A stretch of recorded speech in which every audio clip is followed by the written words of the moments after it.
Good afternoon. It is 3 o'clock. I'm Joseph Bonanno, live from the Circus Sports at Kentucky Downs Studios. The Titans were off today as they get ready for the preseason finale against the Minnesota Vikings tomorrow night at Nissan Stadium. That final week of preseason does begin tonight, though, with two games as the Panthers host the Steelers. Kickoff for that one at 6 p.m. on NFL Network. Then the Giants host the Patriots at MetLife Stadium at 7 on Amazon Prime. In meetings this week, SEC executives have moved closer to adopting a 9-game conference football schedule, according to Ross Sellinger of Yahoo Sports. A decision remains with the school presidents, who are expected to meet soon on the issue. And if the SEC decides to move to a 9-game schedule, ACC leaders have said that they would likely follow suit, a move that puts all 4 power conferences at 9-game league schedules. For our foundation repair, whatever needs, you need to visit USSTN.com. Breaking news at once on your home for the Titans and Balls. This is 104.5 The Zone.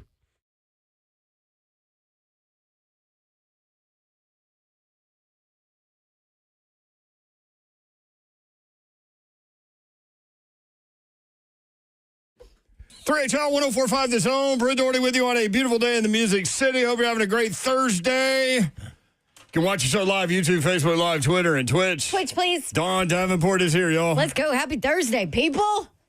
Let's get this show on the road. Party people.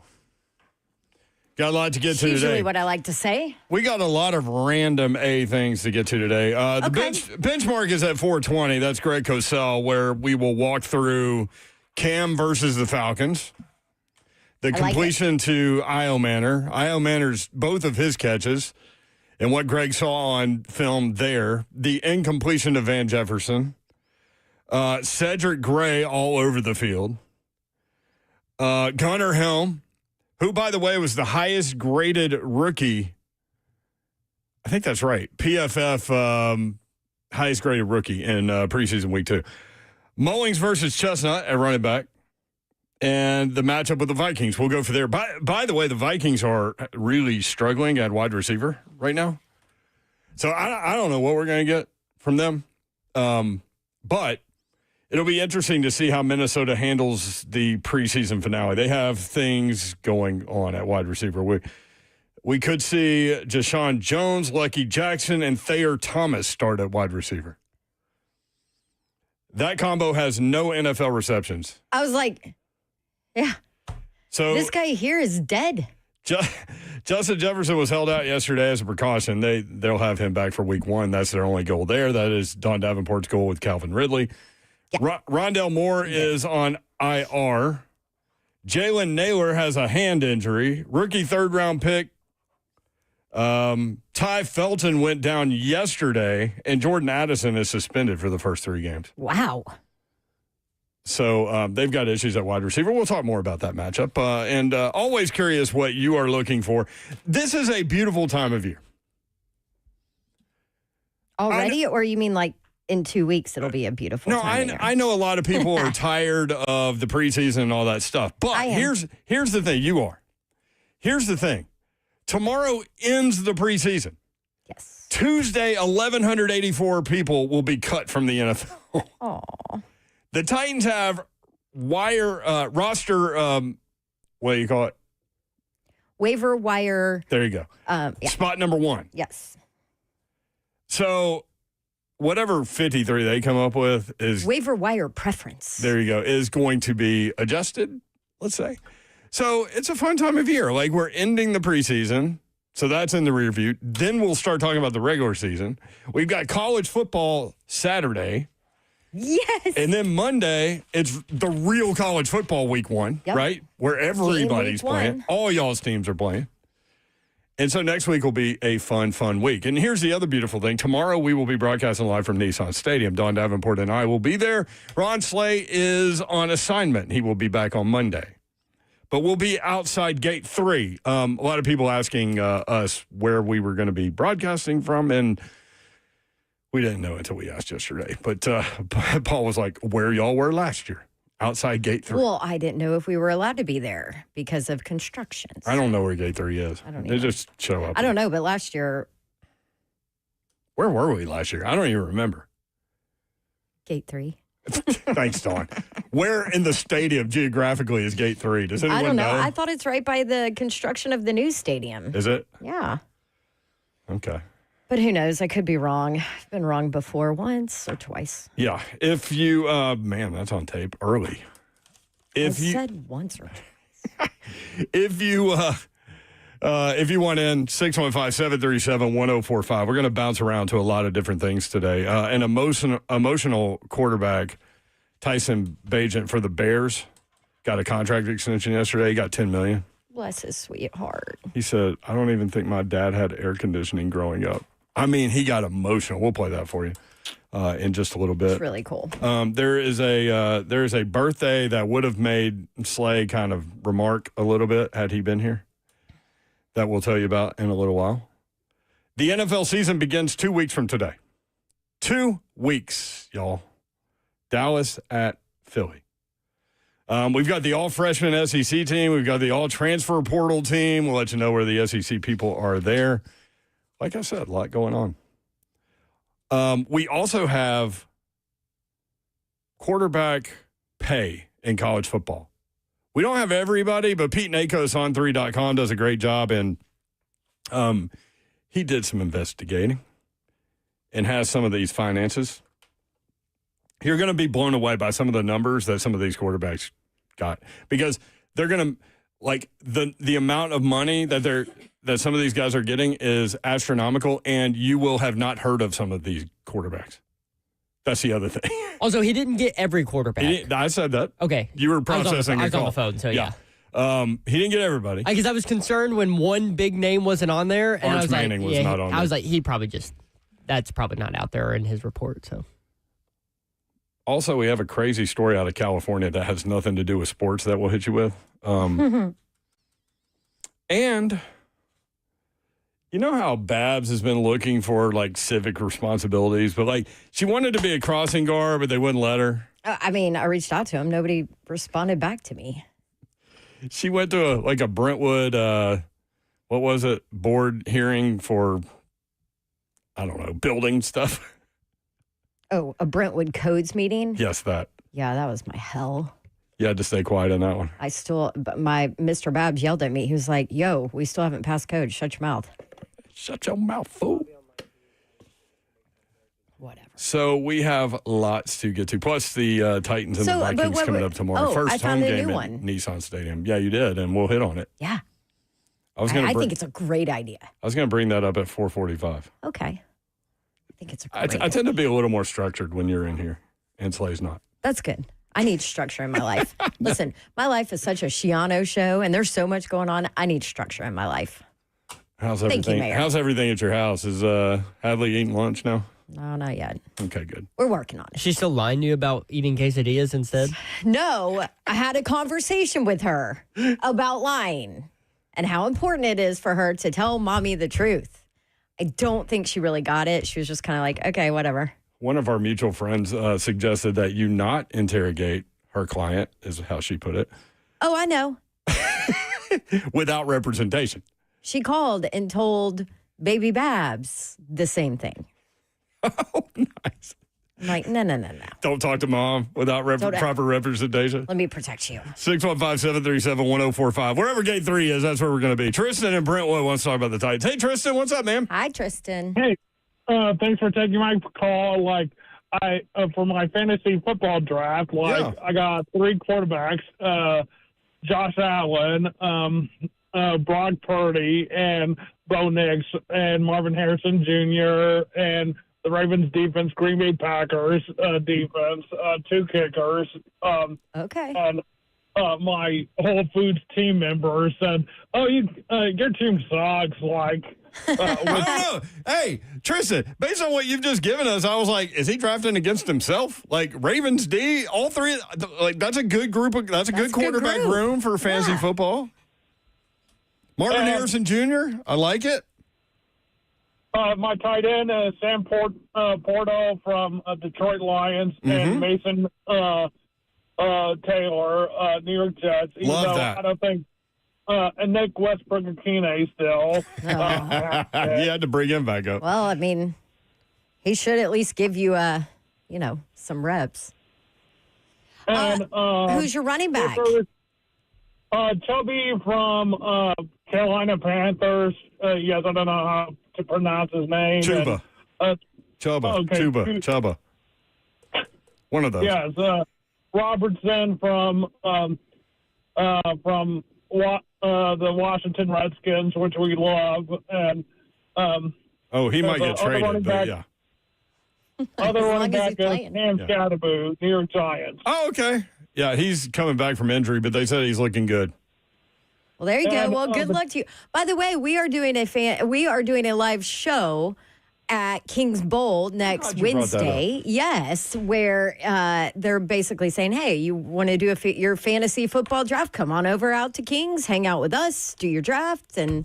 Would you There like you my go. best attempt at a radio Sure. voice to read this Let's promo? go, Ron Thank Burgundy. you, Tristan. Good luck with your team, buddy. Yeah. Thank you. All right. See you, man. Fantasy Football Leagues. Join 104.5 The Zone and 3HL at Kings Dining and Entertainment in Cool Springs on Wednesday next week for our Fantasy Football Draft. Bring out your league as we help host your draft. That includes great food, drink specials, such as every pitcher of beer purchase comes with a free pizza.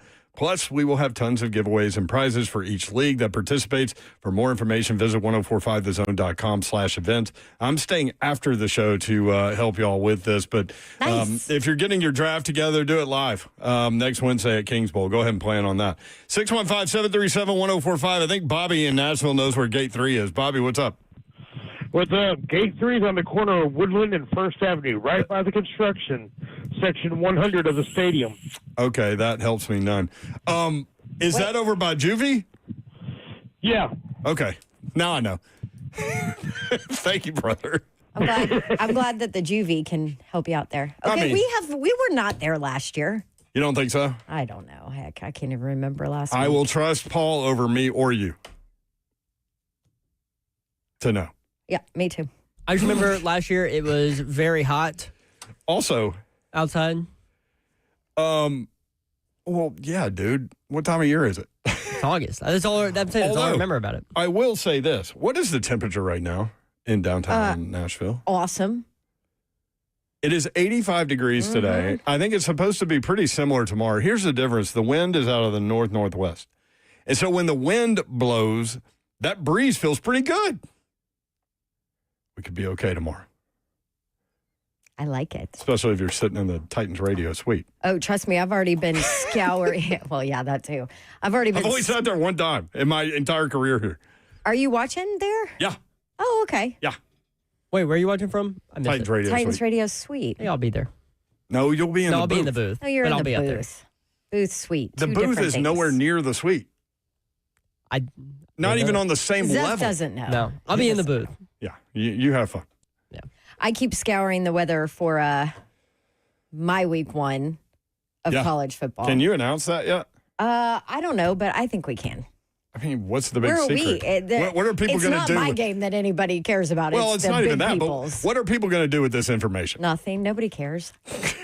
I mean, Right? I mean, all I'm they'll do being is- honest. Nobody cares. No, they do. They care about seeing which game you're on because our listeners like tune in to whatever games they're watching. Then they'll flip on you to see what you're doing. That's right. But it's not like they can use this information to like launch nuclear weapons or something. Or bet or anything. Like you really, there's nothing you can do All with right, this let's- information. Let's do this. But Let's announce I it when am we watching come. the weather because remember last year, week one, I was at Texas Yeah. and it was like 100 degrees. Yeah. And all the Texas people the day before when we were at practice were like, "Oh, it's going to be so nice tomorrow. We're so lucky." I'm like, "It's going to be 99 degrees. That's nice." Yeah, that was nice. Okay, let's do this. Let's I was announce. dripping sweat by Yeah, warm ups. yeah.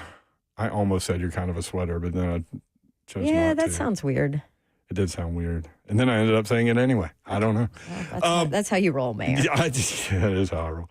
All right, we'll announce your game when we come back. Also, Titan special teams were a big problem last season, as we all know. Can new special teams coordinator Bones Fossil turn that completely around? And how Ooh, much? I hope so. How much can that help, big picture wise, for this football team? 615-737-1045.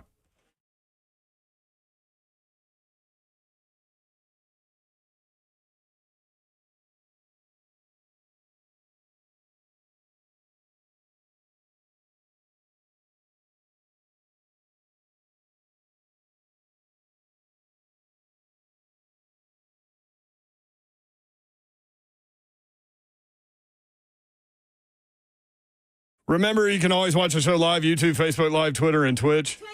Thank you, Babsy. Nick, can we hear y'all's thoughts on wide receiver 5? That's a bizarre question, but yes, we will do that. Also, Holly says... And 6 and 7. Holly says, I always turn on the games that you work, Babs. Isn't that nice? Thanks, Holly. I told you. Oh, that's sweet. Some people have an entire television dedicated to your game. It's pretty funny. Smoky Mountain Tops, you need countertops, man. Outdoor, indoor, it'll totally transform your home. Maybe you've been thinking, man, I really don't like my house. I want to sell it. May not have to. Just call my guys at Smoky Mountain Tops, and they will completely transform your home with new custom countertops. 615-922-6539. Again, that's 615-922-6539, or simply go online, smtops.com.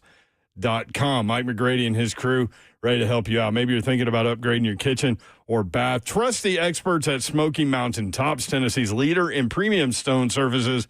For more than 30 years, I've trusted Smoky Mountain Tops for several projects, and their craftsmanship speaks for itself. Check out the stunning Honstone Quartz at their Nashville design studio. Honstone Quartz offers elegance and durability, elevating any space. Smoky Mountain Tops, teaming up with Honstone Quartz, which perfectly captures the natural beauty and depth of quartzite stone countertops. Smoky Mountain Tops. Check out everything they've got, smtops.com. Quality service dedication, Smoky Mountain Tops, your trusted countertop pros, 615-922-6539, smtops.com. Insanely clean carpets. We all need them. We all want them. And it's time to take back your home now that maybe the kiddos are back in school.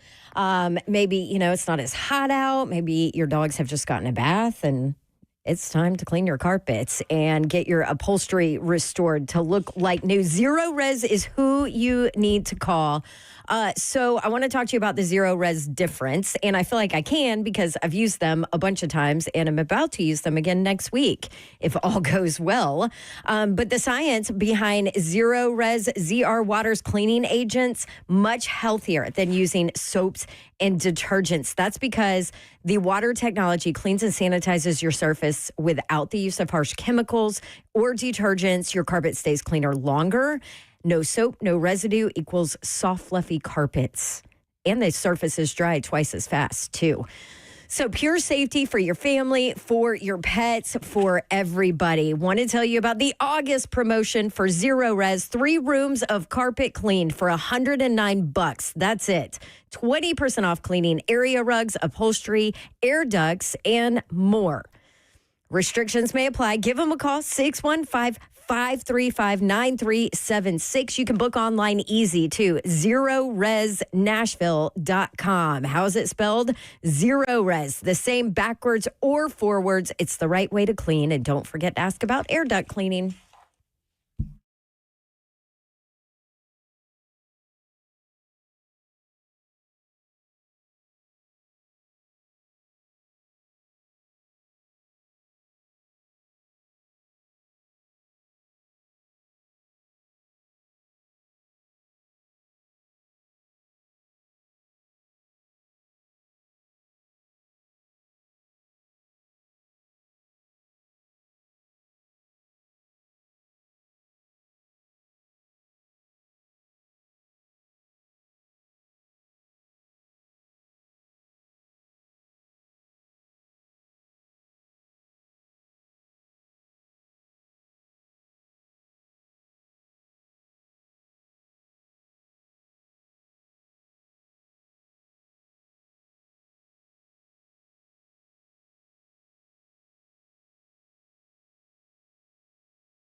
3HL 1045 The Zone. Brent Doherty, Don Davenport with you today. Ron Slay on assignment live from the 1045 The Zone Circus Sports Studio.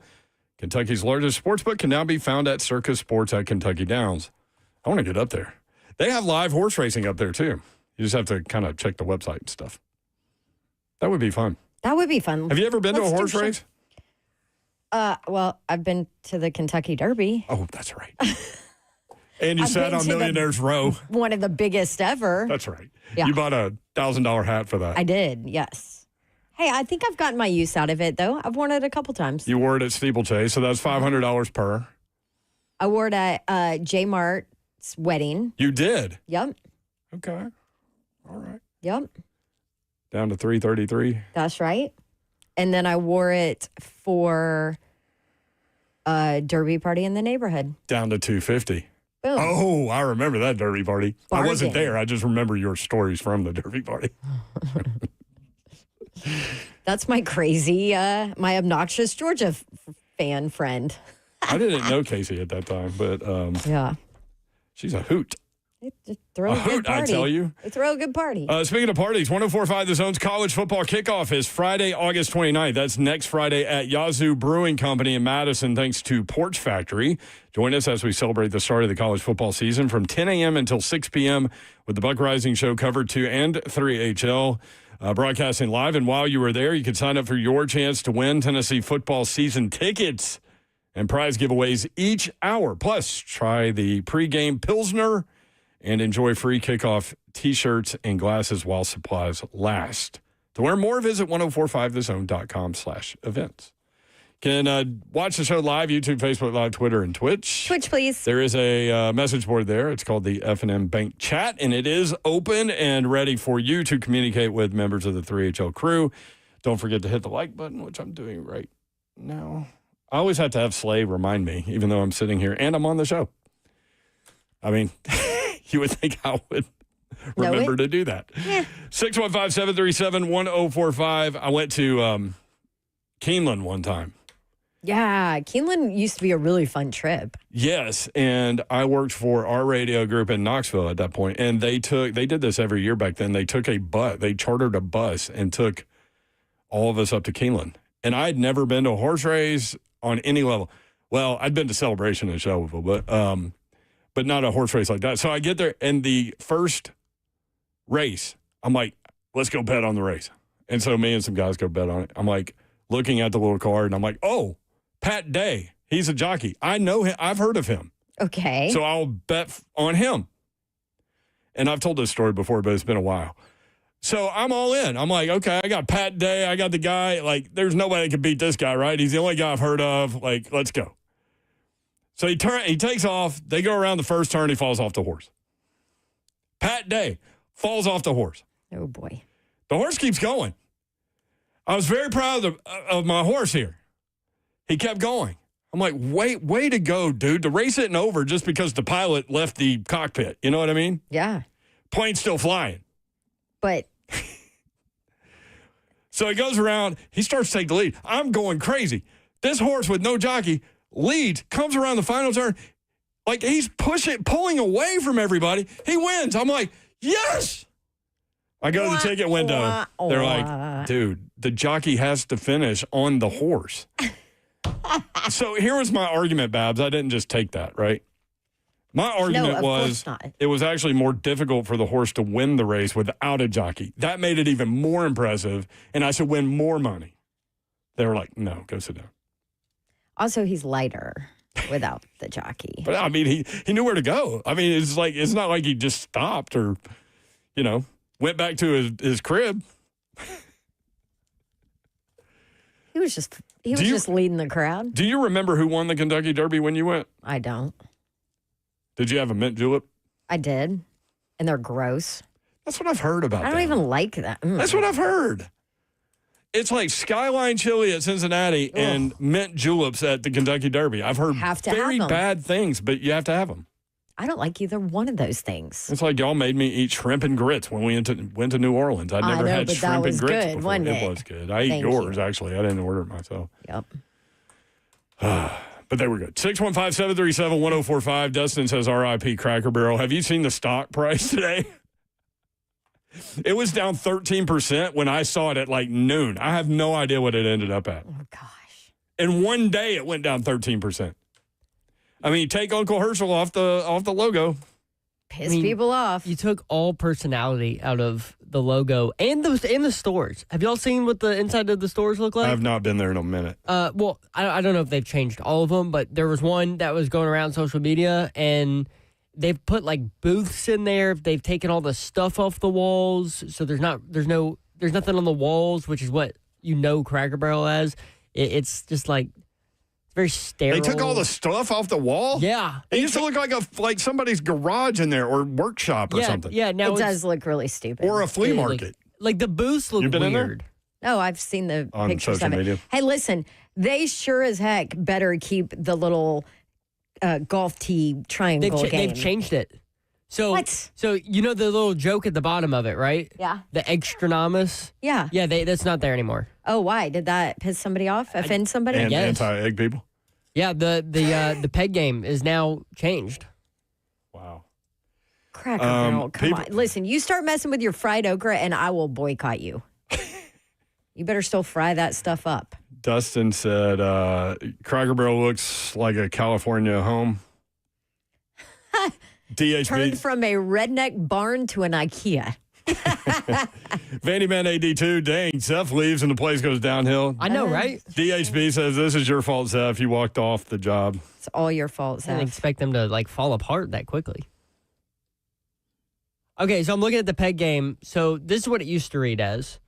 Jump all but one game. Jump each tee and remove it. Leave only one, you're a genius. Leave two and you're pretty smart. Purdy. Leave three and you're just plain dumb. Leave four or more and you're just plain ignoramus.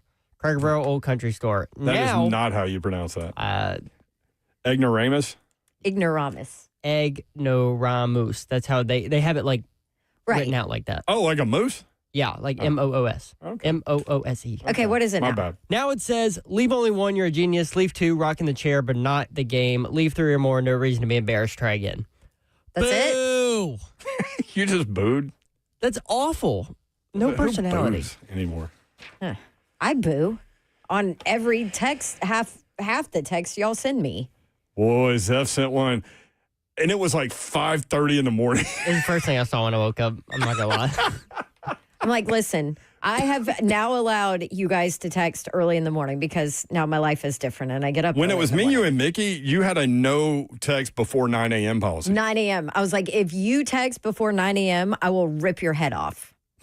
None of it. And then you had a child, Then I had a child and my whole life changed. and you were like, okay, I can deal. Or you can just put your phone on silent. Do you want to tell everybody what Zeph texted at I'll do it. 5:30 in the morning? Can I do it since I said Go it? ahead. Okay, It's hard first to of get all, through all these texts. I'm first of only a all, our 757. listeners do know how I get about baseball games in February with the Vols, right? They're playing some team that barely even has enough players to play, and they're up 15-0 in the first inning, and Zeph's giving us like an update every 5 minutes. Right, but part of that is we like to mess with you, so there's that. But Yeah, this I is lean into that. when Zeph. That's me. When Zeph does it, it's really like the Vol fan in him is going And I haywire. lean in the mess. This was 5:46 a.m. Tennessee Soccer. He retweets and writes 2 top 5 wins in 3 matches and back-to-back top 5 shutout wins for the first time in program history. They also beat number 1 for the first time in program history, and it's the first time in like 30 years the defending national champion lost their first game of the next season. So I'll give you that. But 5:46 a.m., a little early for Lady Vol Soccer probably. I didn't expect y'all to like respond to it immediately. No, that's a little aggressive. I'm up at 5. So Don writes, all hell, Zeph, in all caps. I draw the line at Lady Vol Soccer updates, LOL. That's an impressive start to the season. 2 top 5 shutouts. It ain't And they're an 546 impressive. unranked. The Lady Ball soccer team was an unranked team. to start Also, the season. Babs did send that message. Credit to her. Before 7 a.m., 6:49 a.m. Yeah, because I was like, I can't believe he just texted that at Yeah, I was- 5:45 in the morning. I was really surprised that I heard from you before I heard from Brent. And then Babs goes on to tweet some really weird stories that we're not going to talk about. Oh, on the there's show. some crazy stuff in there. Oh, there's some crazy stuff Your in there. feed is crazy, man. Anyway, there we go. 615-737-1045. Back to Titans and college football. We're going to talk about special teams. Bones Fossil met with the media yesterday, so we've got some audio there. But first, people are saying they want to know which game you've got because they do tune in to watch you on the sideline. Oh, that's right. Let me. ESPN, close your ears. Right. Okay. Let me go ahead and say that Dane in the chat, if he likes me, will be very happy because every day, what does he put in the chat? I don't remember what Dane puts in the chat. Go Dogs. Oh, yes. There it is right there. Go Yes. Dogs in all caps. So I will be Marshall at Georgia, Hey! 3:30 on ESPN, which is great. I get to, spend some time, see what Georgia looks like. There's a lot of questions at New quarterback. there with Gunnar Stockton, and the Vols play them 2 weeks later. That is correct. So it'll be interesting to see kind of what they put out there. Now, what's the spread on that game right now? Probably 30? I am currently looking it up. Hang on. We want week 1, right? Yes. Week 1. What up, Slay? He's in the chat. Hey, Slay Dog. Sorry, I should have warned you to look it up prior. Well, I think it used to. Well, I don't want to give what it used to be because these lines change. They change. It was dramatically. 25 at one point. Man, I've got Georgia and Austin P. I'm on the wrong week. That is the next week. So Georgia has Marshall at Georgia, then Austin P, and then boom, Tennessee. Which will be Gunnar Stockton's first true road game. Yep. So that's going to be interesting, huh? Yeah, almost as interesting as how long it's taking me to find that. Georgia, ranked number 5 in the country, hosting Marshall, 2:30 on ESPN next Saturday. Georgia by 39.5. 39.5. Okay. Jesus. I think the last time I looked, it was like 30 or 35. So 39.5. I can't get my. So doing this job, I But tell people all Detective the Dawn time. is back. Oh, yeah? It'll be a good one. You already know what you're doing? Mm-hmm. Does it have anything to do with UGA? No. 'Cause Although you I did- do love him. You did Bevo at Texas last year. Well, yeah, but Bevo is way, sorry, Georgia fans, way cooler than Uga. Uh-oh. I better not say that. I'll get yelled at. Here they come. Yeah. At Don Davenport. How GM. about this? No, Bevo live is bull on way the sideline is cooler. heavier than Uga. That's much better, yes. Dane says, go Dogs, bet the over. Travis, how's the knee, Slay? Slay says he's speaking at the Greater Knoxville Hall of Fame and Boys and Girls Club. So there we go. There is his assignment. Okay. Go influence some lives positively. Was Bevo a diva? Bevo did not like me. I remember that. Mm-hmm. But, you affect people in different ways and animals. Well, Animals usually like you. animals love me. Mm-hmm. I like animals more than people Especially, usually. like, you've got a dog that wants to kill everybody, but it loves you. Yes. I'm about to put video out of him today on my Instagram. He was so happy today. He was like killing my flowers. Please don't do that. His eyes look weird. They point in opposite directions. They're also two different colors. They're 2 different colors. It's a thing. Yeah. Okay. Anyway, Bevo has a little bit of an attitude. He's a little I don't want to say aggressive because that's mean, but he's a little aggressive. So I said something to the owner because we went out to where he lives, which is this top secret place. Like, didn't even get the address till we were ready to leave the premises to go shoot and meet Bevo and film, which is crazy how secret it is.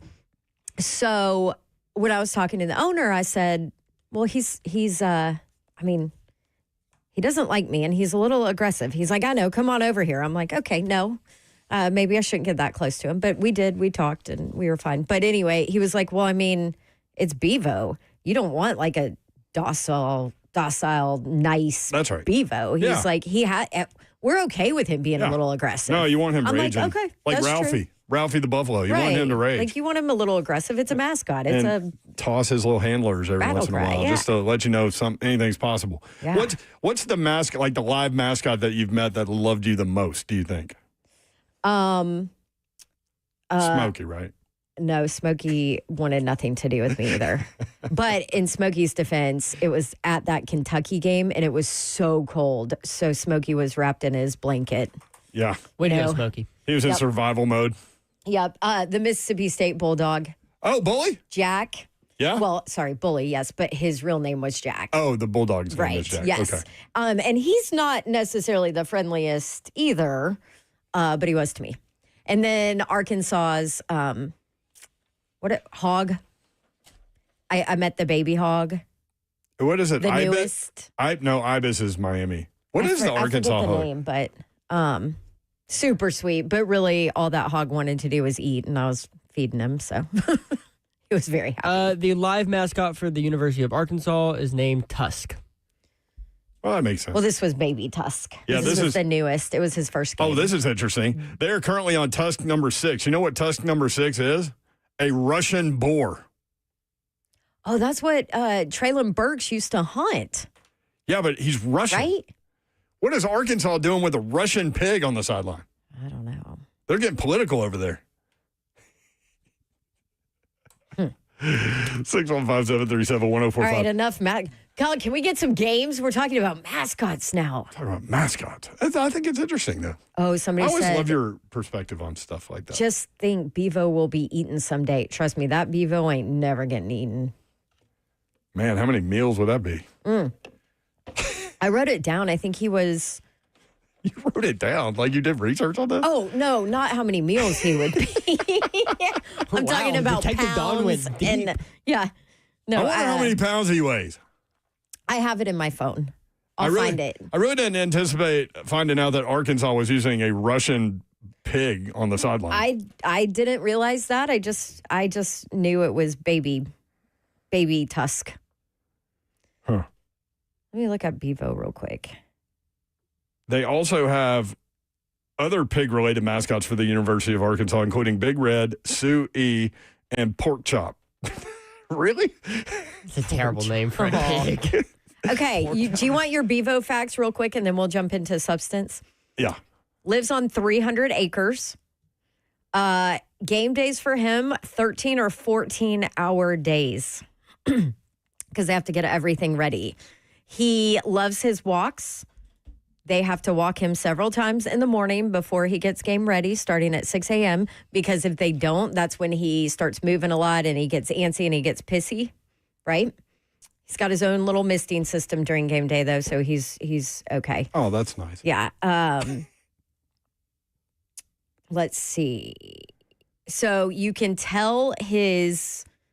Do I not have his pounds? See, if Slay was on the sideline, you put a little barbecue into that misting system, Slay's mouth would be watering, boy, standing over there by that thing. So you can tell Bevo's attitude, like feelings, emotions, by looking at his horn and his tail. His horns and his tail. That's how you can find out when he's pissed. Oh, well, And that I can't. you better get the heck out of there. I'd prefer that anyway, no matter what I'm reading into his tail. All right, when we come back, Bones Fossil talking about limiting penalties, the inconsistency that Johnny Hecker has been facing, his thoughts on Joey Sly, the kicker, punt return competition, and why he's so hands-on at practice. Special teams so bad last year. How much better can they be, and how will that affect the team exponentially, perhaps, big picture-wise? We'll talk about it next. 3HL 1045, The Zone.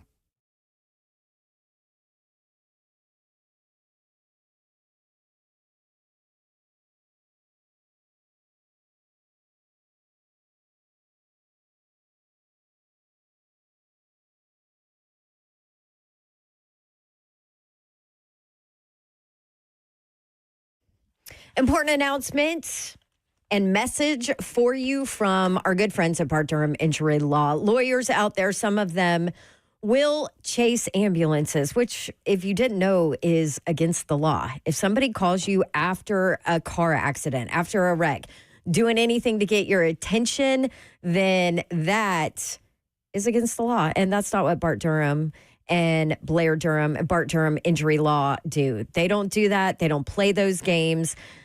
Marine veteran Blair Durham and the team at Bart Durham Injury Law is there. They won't call you, but they are there waiting for you to make the call, and they will answer. They're local, trusted, ready to fight for you. No gimmicks. Just a team that is on your side from the start, making sure insurance companies pay up. So if you or someone you love is ever in a car wreck, remember Blair's number, Blair Durham, 615-242-9000. Local, trusted, ready to fight for you. That is Bart Durham Injury Law.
Three HL 1045 The Zone. So Jackson, who works with us a lot, Slade calls him Smiley.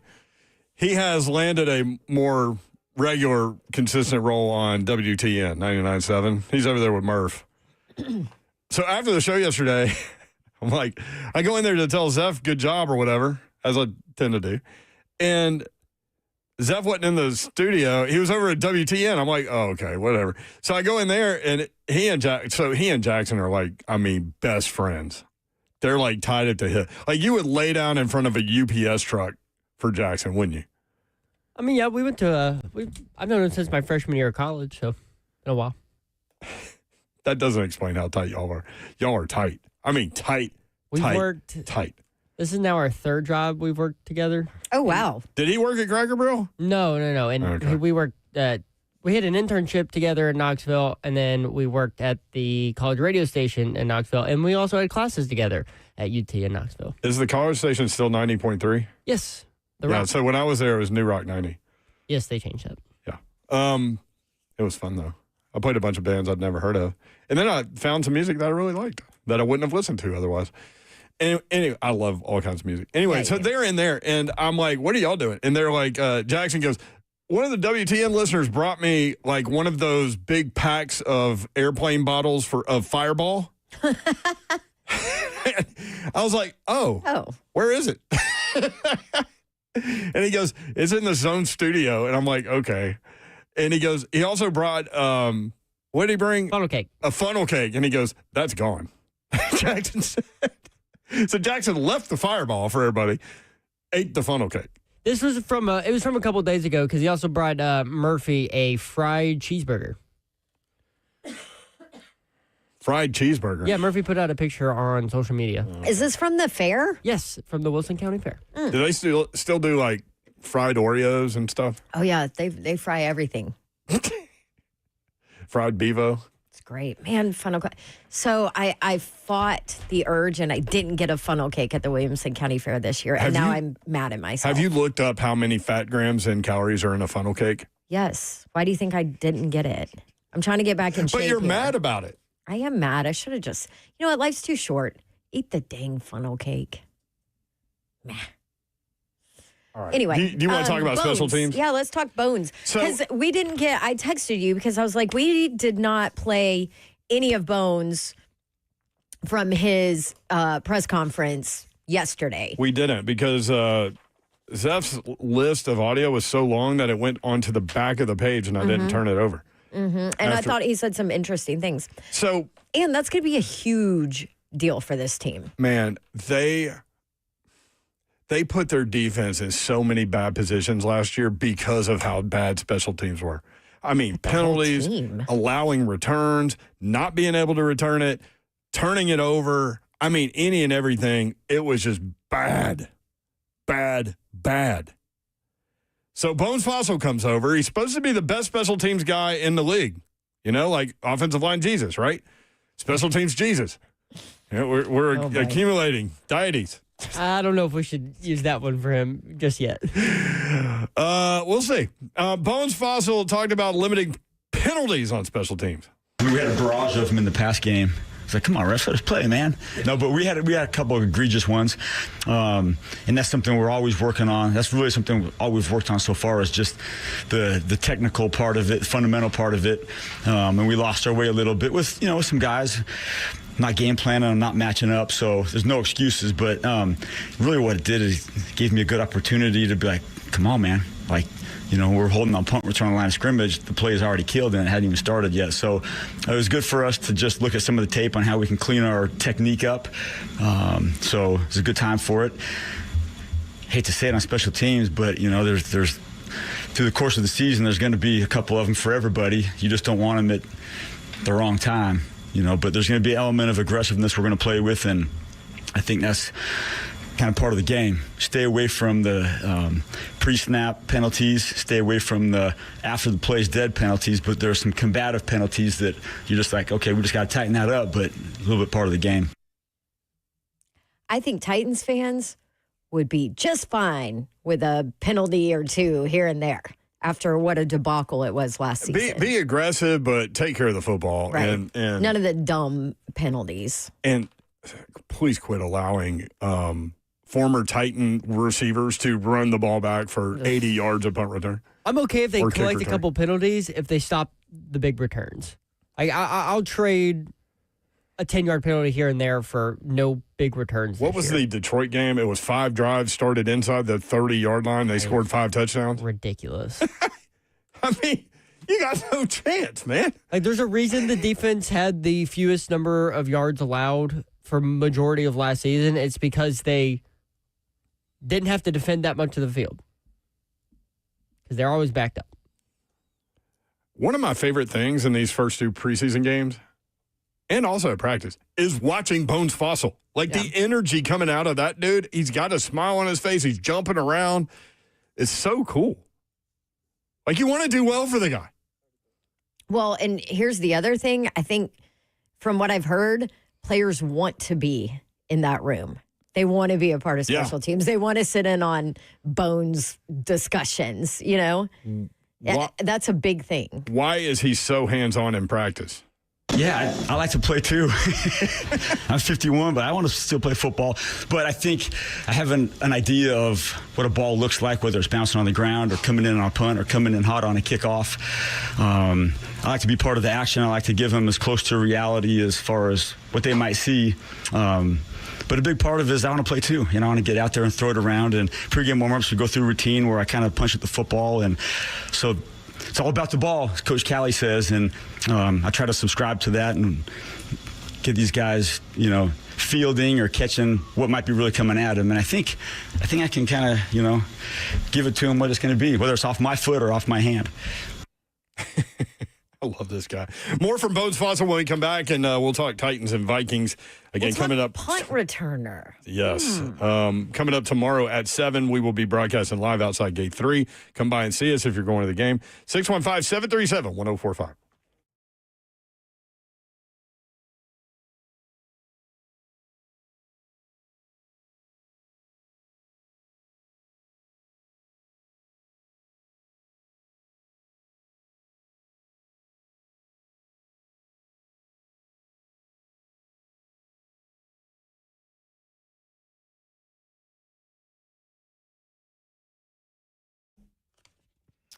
Want to tell you about Zero from Two Rivers Ford. Zero. What is Zero? Zero money down, zero payment for 90 days, 0% financing for 48 months on most models. Oh, and zero on regularly scheduled maintenance because Two Rivers Ford is just going to throw in a 2-year complimentary maintenance plan. It is the Zero Summer Sales Event. It's happening right now at Two Rivers Ford, but you only got a couple of days, couple of weeks to get in on it because the sale ends September 2nd at Two Rivers Ford. Their salespeople don't work on commission, which means there is zero pressure when you're shopping for a vehicle. And at Two Rivers Ford, you get zero surprises. They're honest. They're transparent all the time. They are A-plus members of the Better Business Bureau, and they've been family-owned since 1983. Barker family is the absolute best. What you see is what you get at Two Rivers Ford, which is why Two Rivers Ford is the South's most trusted Ford dealer. Go visit them for the Zero Summer Sales Event today. What's happening? You feeling a little down? Well, you got somewhere to go? Well, listen here. I'm telling you right now, it's time to get active. How are you going to do it, though? How are you going to get that system of yours rebooted and back to working, putting what in you need not to come out? That's where the IVs come in. MedicalHouseCalls.com. Healthcare designed for your life. Listen, men hate going to the doctors, right? I'm telling you, fellas, I know I do. And the doctors, unless you got a cool doctor, doctor's office and how convenient it is to have them come to you, this is what Medical House Calls does. They come right to your door, schedule your appointment, and get, boom, in there. 615-838-2375, whether it's at-home urgent care, mobile IV therapy, all of these things that you can get taken care of. Feeling a little sick, your son or your daughter under the weather, well, no need missing school. We'll get Medical House Calls to come right on over. You can't play those little games no more. The doctor comes to you. This is exactly what happens 7 days a week, Monday through Sunday, 7 a.m. to 8 p.m. Same-day appointments are available. Next day is guaranteed. MedicalHouseCalls.com.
Good afternoon. It is 4:01. I'm Joe Spadano, live from the Circa Sports at Kentucky Downs Studios. The Titans were off today as they get ready for their preseason finale against the Minnesota Vikings tomorrow night at Nissan Stadium. Speaking of the final week of preseason, that begins tonight with 2 games as the Panthers host the Steelers. Kickoff for that one is at 6 p.m. on NFL Network. Then the Giants host the Patriots at MetLife Stadium at 7 on Amazon Prime. In meetings this week, SEC executives have moved closer to adopting a 9-game conference schedule, according to Ross Dellinger of Yahoo Sports. A decision remains with the school presidents, who are expected to meet soon on the issue. And if the SEC decides to move to a 9-game schedule, ACC leaders have said that they would likely follow suit, a move that would put all 4 power conferences at 9-game league schedules. For your foundation repair waterproofing needs, you need to visit USSTN.com. Breaking news at once on your home for the Titans and Balls. This is 104.5 The Zone.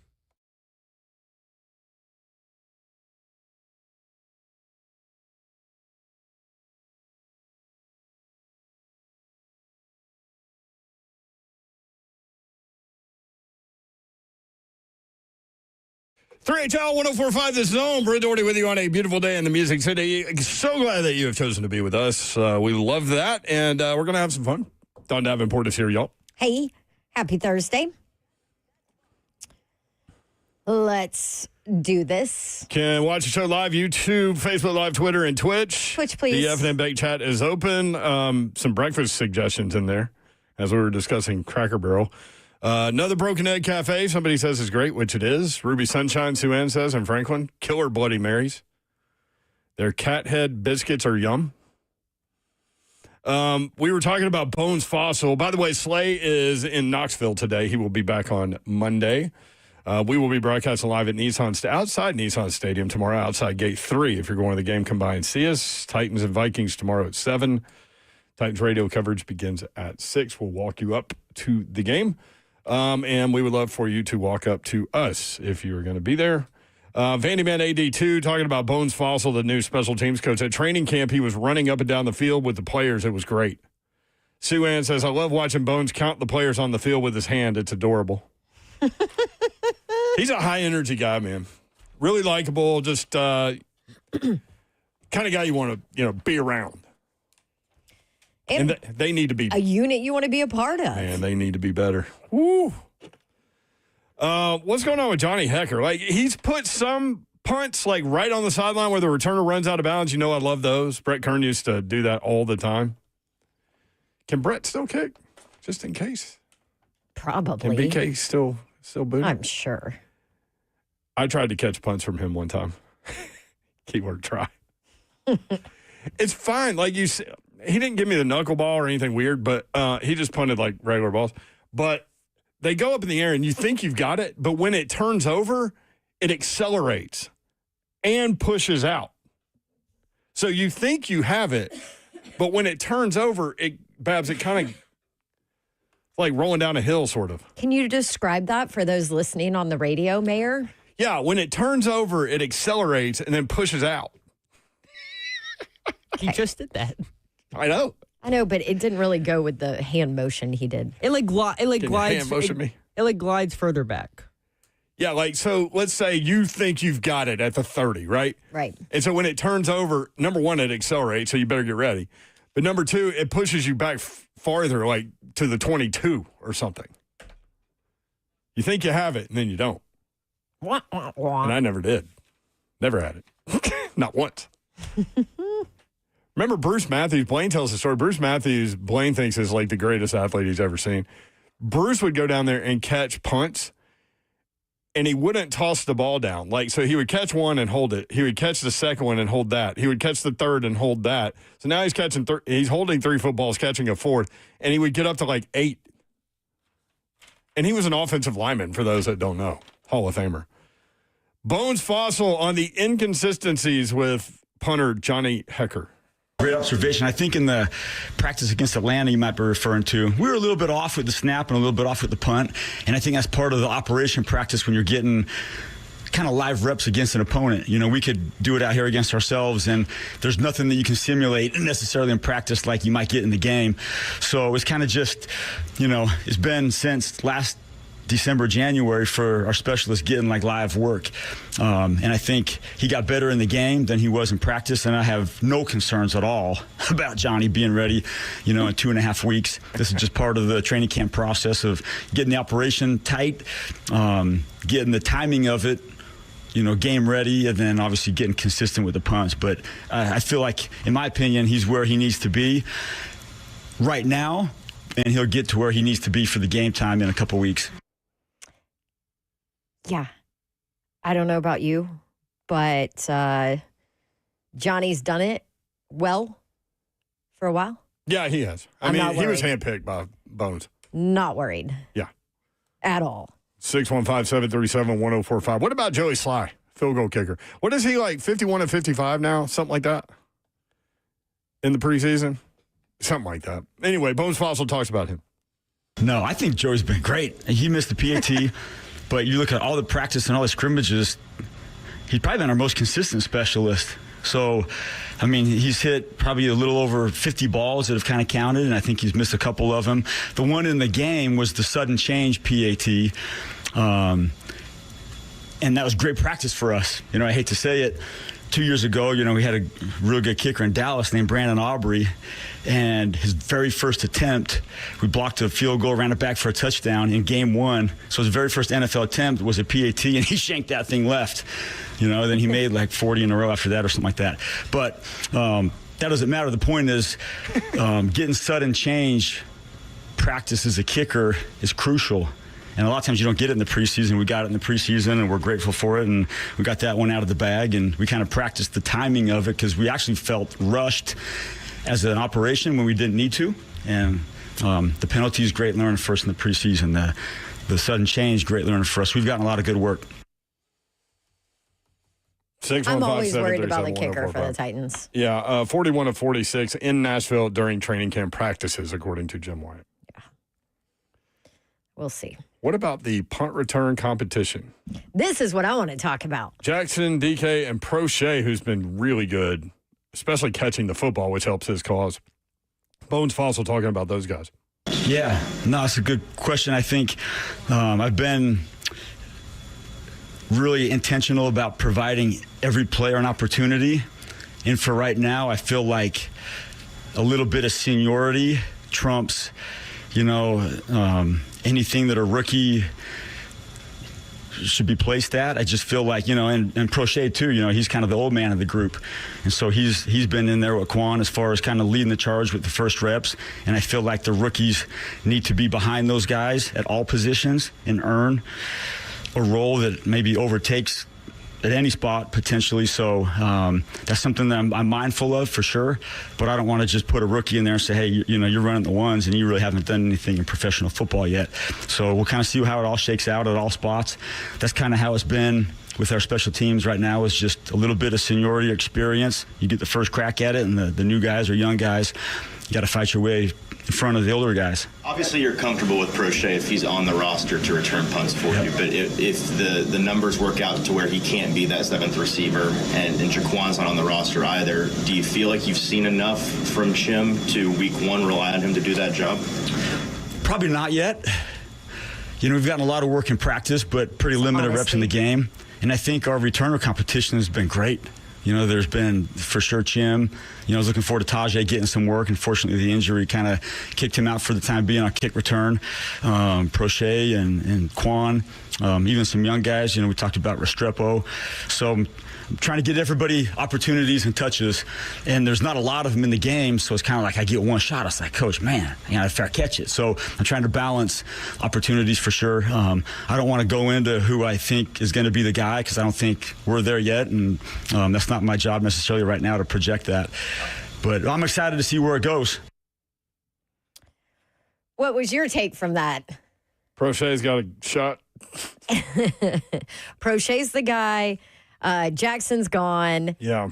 And I think DK was the wild card there. If maybe future, but certainly not early. Right. And I mean, he talked about that specifically about, trusting veteran over rookie, but he straight said no. Yeah. I think the window was there for DK to kind of show some stuff, but man, with what Prochet has also shown at wide receiver, because that's not necessarily like, I know he's listed as a wide receiver, but that hasn't been his thing in the NFL really. But man, against the Falcons, he had 3 really good catches. So we'll ask Greg Cosell about that coming up in the next segment. 615-737-1045. Gator Mike, what's up? Happy College Football Eve, Brent and Don. How y'all doing? Let's do it, man. What up, Gator Mike? By the way, it's Lincoln Park Thursday, by the way. I will be there tonight, Brent. Oh, you will? Oh. Nice. Oh, yeah, Bridgestone, baby. And you got Teddy Swims over to St. Amphitheater. So I did a see good that. night in Nashville tonight. So Very different music, right? Yeah. You got No your doubt. ibuprofen for Yeah. old man hurt after this concert tonight? Possibly. Hopefully it's not too bad because I am in upper deck. I'm too old to be down. Floor level, all that good stuff, Don, but we'll see. So, yeah. Definitely me and my wife will probably be 2 of the oldest people in the building tonight. Did you go to Katy Perry a couple nights ago? Brent, I did not. I heard it was awesome. Of course, my wife would have probably wanted to go to see if Orlando Bloom was there, but then she informed me that they aren't together anymore. So, Oh, they're not? yeah, that didn't happen either. I didn't know that. Don, did you know that? I did not. Sorry, I'm Okay, not yeah, up on my Katy people Perry. news. Yeah, she's not checking out the Inquirer stuff daily, right, Don?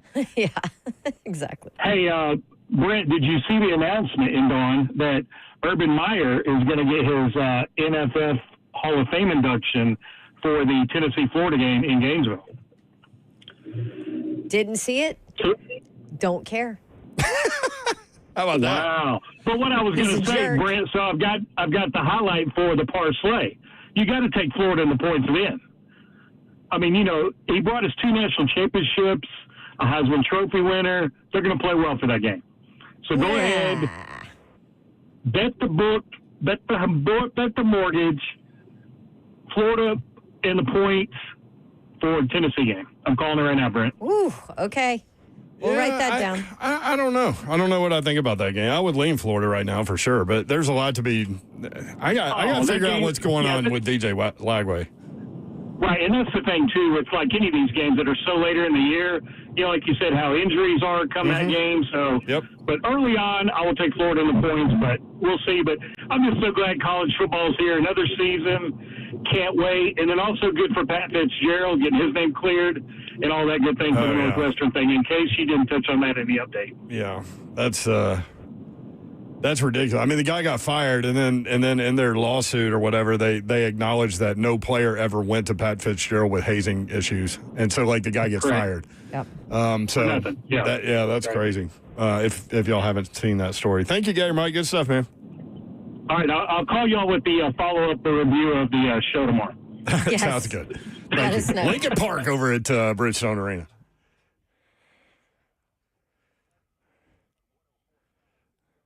What you got, Tough Dog? Here we go. The SEC has officially announced that they are going to a 9-game conference schedule starting in 2026.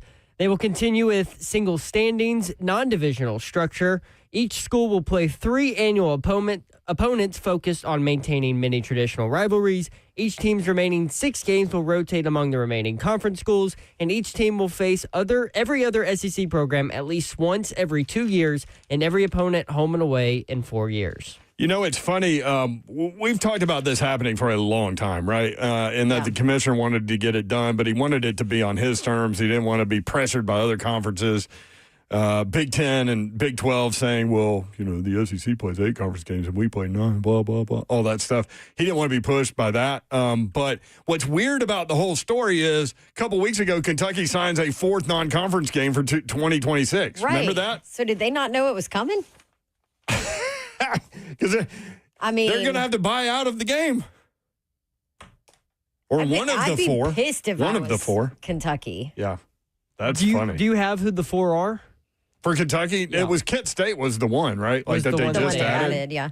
I would want to know because I would want to think of which one they would drop. Probably the most difficult one if I had to guess. Yeah. Whichever costs the least to drop. Well, that too. Oh, Follow the money. yeah. Always follow the money. Interesting. So 9-game schedule in the SEC. All right, we'll talk about that a little bit later. Greg Cosell coming up next, and we'll talk about Cam versus the Falcons, Io Manor, Cedric Gray, Mullings, Chestnut, Gunnar Helm, the matchup with the Vikings, all that and more coming up. Stay tuned. 3HL 104.5 The Zone.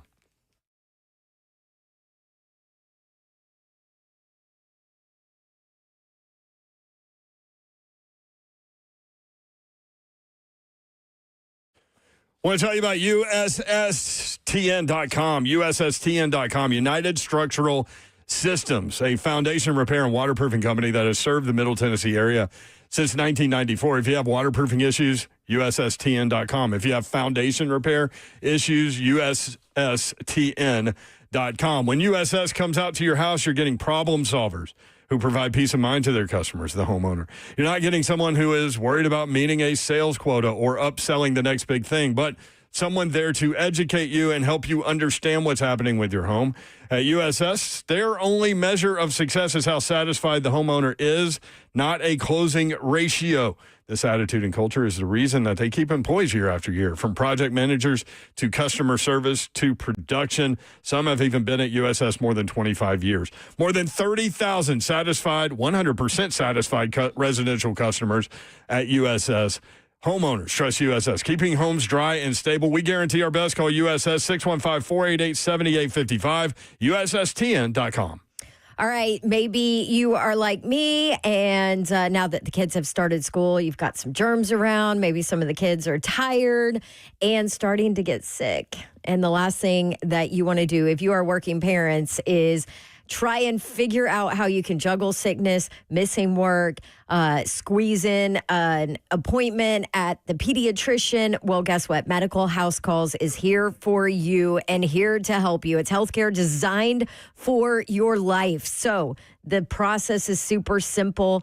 Call or text Medical House Calls, book your visit. After a quick chat, they'll schedule you, and then boom, doctor walks up to your door, delivers you care, can even write you a prescription right there so you don't have to go to the pharmacy to pick it up, and get you and your family back as soon as possible. They're bringing back concierge medicine with Medical House Calls. You don't have to wait in all those germ-filled urgent care rooms anymore. It's transparent pricing up front, not confusing, and you can use your HSA and FSA cards just like any other doctor's appointments. Call them at 615-838-2375. 7 days a week, Monday through Sunday, 7 a.m. to 8 p.m. Healthcare designed for your life. Check them out online, medicalhousecalls.com.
3HL 104.5 The Zone. Brett Doherty, Don Davenport with you. Ron Slay will be back on Monday. We are broadcasting live from the 104.5 The Zone Circa Sports Studio. Kentucky's largest sports book can now be found at Circa Sports at Kentucky Downs. Greg Cosell joins us every Thursday at 4:20 from NFL Films and NFL Matchup. Greg, what's up? How are you?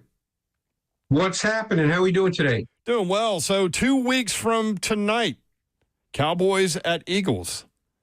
We're almost there, I know, Greg. it's crazy. It's been 2 weeks. I know, 2 weeks. Can't believe it. Have you guys already nailed down what you're doing NFL matchup-wise for week one? Oh, yeah. That is nailed down. I know what 7 games we're doing, yes. You can't share, can you?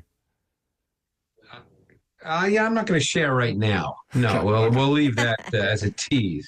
But I do know what the 7 games are. I love that show, and if you want to nerd out on football, it's an incredible show on the ESPN properties. Greg also with NFL Films for years and years and years. At Greg Cosell on X. All right, the last of the preseason games are happening starting tonight and rolling through Saturday. But we do need to talk a little bit about what happened in Atlanta. Cam Ward, 2 of 7, 42 yards. He had 3 drives, played into the second quarter in this one. Basically because of how the drives went. But 11 plays, 40 yards. Let's talk about the completion to Alec Iomanner, 35-yarder. And I was impressed with Iomanner and his ability to catch the ball and immediately get up the field, like he was shot out of a cannon. That was impressive. Yeah, I mean, that was a play where Ward had to leave the pocket. Latham actually got beat to the inside, so there was quick inside pressure. Ward was forced to move. Iomanner was running a crosser anyway, but he just kept running because he was coming from the left side of the formation, and the boundary safety had dropped with depth, so Ward just hit him, put it right on his hands. And you're right, there was a stride there where all of a sudden Iomanner, you went, wow, he just added a little extra gear right there. But again, he was a 4-4 guy, so you're not surprised by that. And it's interesting because the receivers have consistently said about Cam Ward that out of all the things they think he does well, one of them is that he puts the ball where they can continue to run. Well, that's, a lot of people, for the most part, and a lot of people don't think that way about run after catch, but for the most part, the much higher percentage of run after catch is a function of the quarterback, not of the receiver. Right. And you just nailed the reason why. That was a major Bill Walsh thing from years ago. People who are older can probably remember him hitting Jerry Rice and John Taylor on slant routes or in breaking routes. And if you put the ball right on the hands, they don't have to break stride at all. So run after catch is more a function of the quarterback than the receiver. All right, let's talk about this has been talked about all week here, and Cam Ward took responsibility for this incompletion, and then Van Jefferson was like, no. It is 1,000% on me. It was all on me. Coach Cowley called the throw to Van Jefferson unbelievable. That was his quote. But it fell incomplete off Van Jefferson's hands. What did you see on that play? It was basically the same concept as the Calvin Ridley 27-yarder in the first preseason game. It was double post to the field, and it was the boundary X receiver on the backside ran the deep crosser. It was a big time NFL throw, because what you look for on throws like that is you're throwing him across the field. So you can't wait till the receiver gets across the field. You have to lead him there, and you have to throw with anticipation and timing. He actually had great protection as well, but it was a big time NFL throw. And the fact that it was not caught, again, one can debate, it's irrelevant whether he should have caught it or not right now. It's a preseason game, but it was absolutely a big time throw by Cam Ward. It's the kind of litmus test throw that you look for when you look at quarterbacks. Are they willing to turn that ball loose? And for me, one of the things I always look for when I watch quarterbacks, both college and in the NFL, is what do they see as viable throws? What is innate and intuitive to them? And that's a real positive sign that Cam Ward saw that as a viable throw. He wasn't waiting to see if Jefferson was open. He threw it knowing that that's the play and he's going to be there. So It was on Jefferson. well, this is all what knew that, Jefferson but- said. He said, that was completely on me, not Cam. That play was on me, solely on me, nobody else. Yeah. That's what he said. Yeah, I mean, could it have been caught? Sure, but like I said, it's ultimately not really relevant for the preseason game that it is. It's just the better parts of that had to do with what Cam Ward did. The other play that probably, I don't know if you guys talked about it, was the 3rd and 13 on the second possession. Do you know the one I'm talking about? Yes. It turned out to be incomplete to DK in the middle of the field. Yes. That was a play that's in every NFL team's playbook. It was mirrored routes on the outside, and the mirrored routes were 7-stop and a drag combination. They ran that on each side, and then DK ran the route that some call OTB, meaning on the ball. And he ran that right in front of Ward. Now, different teams deal with that route concept differently. Some teams work to the outside because you essentially, depending on the coverage, could get a high-low. Other teams work the middle of the field. It was clear that the Titans were working the middle of the field. I actually thought Ward made absolutely the right throw to DK, who was behind the quarters hook to curl defender. This to me was a learning play for DK, because on a play like that, you've got to continue to bend your route behind the defender. He slowed down. And Ward threw it as if he was going to continue his route, which in my view, he should have. And I thought that was a play for DK to learn that, hey, in that situation against zone, because that defender is kind of a landmark defender, you've got to bend and keep going inside of him to present a void and a throw for your quarterback. And he kind of slowed down. I'm glad you brought that play up, because I forgot about that play. That's interesting. So have you been impressed by Cam Ward the first couple of preseason games and your time also at training camp? Oh, yeah. I mean, in fact, the final thing that I typed after watching the previous game, and I know people might say, well, he was 2 for 7. I said it was a positive game for Ward. He made the right reads and was decisive delivering the ball with timing within the structure of the route concepts. So that's what you're looking for. Ideally, the plays happen when you get to the regular season. We don't know the answer to that. That's in the future. But, I thought it was a positive game. He was decisive. I mean, he hit his back foot and he delivered the football. So I know we're only talking about, 5 total possessions here, but did you see progress from preseason game 1 to 2 when it came to Cam? I mean, it's not Dawn, I don't really know how to answer that. I mean, they call plays and he executes the plays. So it's hard to answer that. But I thought he was, for me, I'm looking for the kinds of throws and if the quarterback's decisive. And I thought you saw, what I would call NFL throws, and he was decisive. So to me, up to this point, I guess he's going to play again, right? He's going to play in the 3rd preseason game. Allegedly. Howie initially said all the starters are going to play in all 3 games, but this week he was a little more, we'll see how it goes kind of. Yeah. Yeah, I mean, again, I bet he plays, was there. yes. I was there, but that was 2 weeks ago before they had many more practices. And keep one thing in mind, and I try to talk to people about this all the time. Don't forget, they've had Cam Ward since OTAs, all through OTAs, mini camp, training camp. The games are probably the least important part of the evaluation process. Right. You don't play that many snaps. You don't get the flow of a game. You don't get to work through what you're doing versus what a defense is doing. You're just running individual plays. So it's as far as an evaluation, and fans, 99% of the fans only get to see the games. So that's all they respond to. But as far as the overall evaluation process, it's probably the least important thing. Yeah, our friend Blair Durham asked, can you ask about Callahan's play calling? But to your point, they're not scheming anything. No, you can't. That's not really a relevant discussion for the preseason. Greg Cosell with us, NFL Films, NFL Matchup. A lot of Titans fans are super excited about Gunnar Helm and what he has shown so far.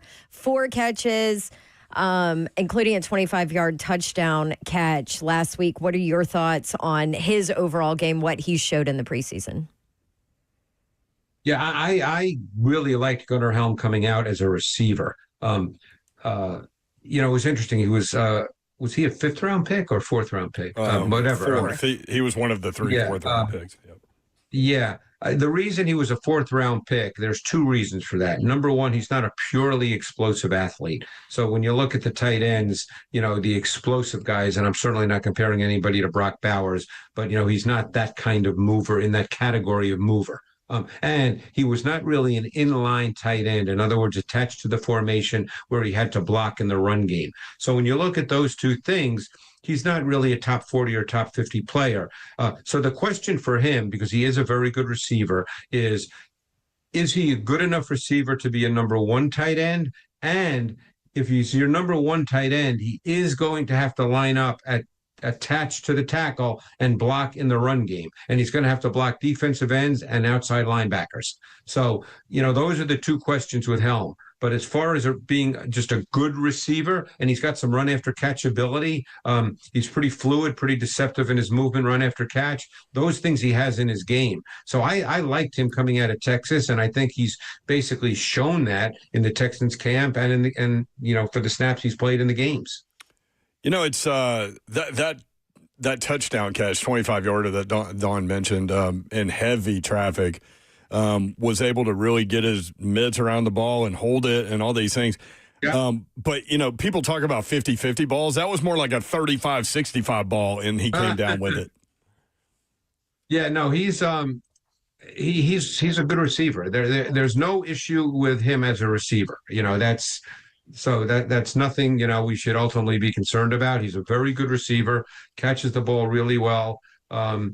It's just the other parts of the game, because tight end is not just a receiving position. If you're a full-time tight end, I mean, like I said, if you're essentially just a receiver, there's going to be a place for you without question. But it was a great catch. I mean, it was a back shoulder catch, if memory serves me correctly. Mm-hmm. He had to twist his body, showed excellent balance and body control. Am I remembering it correctly? Yes. Yeah, I think that's what it was. No, he can do that. The question is, can he line up and play 50 snaps a game because they want to run the football, and can he block? So Spears is out with a high ankle sprain. So this Chestnut-Mullings battle for the number 3 running back position, if one of those guys wins it, or, they have waiver wire number 1 responsibility, so, they could go that route. But I am interested in that, because suddenly you're looking at the evaluation of one of these 2 guys potentially being the number 2 guy for a couple of weeks or however long. What have you seen from Chestnut and Mullings? I know Mullings blew. Don points out that he's blown a couple of protections, one in each of the games. Say that could be the deciding factor, because first of all, there are different kinds of backs in terms of running. I mean, Mullings is a big guy. He's got lighter feet than you might think, and he was a linebacker for his first 3 years in Michigan before he became a full-time running back. Mm-hmm. But it's the protection issue, because, you're really uncertain as to put a running back out there if you don't feel like he can read fronts and protect. I mean, I remember when I worked with Merrill Hodge for years and years and years, and one of the first things he told me was running backs in passing situations have to be able to read defensive fronts just the same as a quarterback does.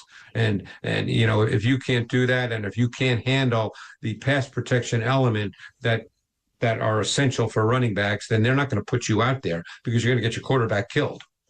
Well, and that's what happened with regard to Atlanta. And I'm not sure who the running back was, but Cedric Gray got up the field and, annihilated the running back on the way to the quarterback. I saw that. Gray just blew up the running back. Yeah. All over the field in Atlanta, 7 tackles, 5 solo, a half a sack, tackle for loss, quarterback hit, interception that was called back because of a penalty. A lot of people thought James Williams had that job next to Cody Barton locked down, but Cedric Gray making a push. I thought Cedric Gray, it's funny. When you watch a linebacker, very often you're looking for key and diagnose. You look to see how quick their trigger is. Are they seeing it the right way? I thought he was clearly better in the second preseason game. So therefore he played faster, because you could tell that it just clicked right away. The week before, I thought, and again, I don't know what's in his head, but he looked like he was thinking through playing. Whereas this week, I thought he just played faster. And again, I'm sure he's going to play again this week. I'm sure the competition is still going on. I'm sure the coaching staff probably has a pretty good feel right now, but you always want to see a little more. But he clearly played better in preseason game 2 than he did in preseason game 1. Defensively, L'Jarius Sneed was just activated off the PUP list. I know, but hasn't played ball in 10 months. But with what he has shown on tape, with what he can do, what he can provide this defense, how important is it and why to have him in the lineup with what they kind of have set up right now?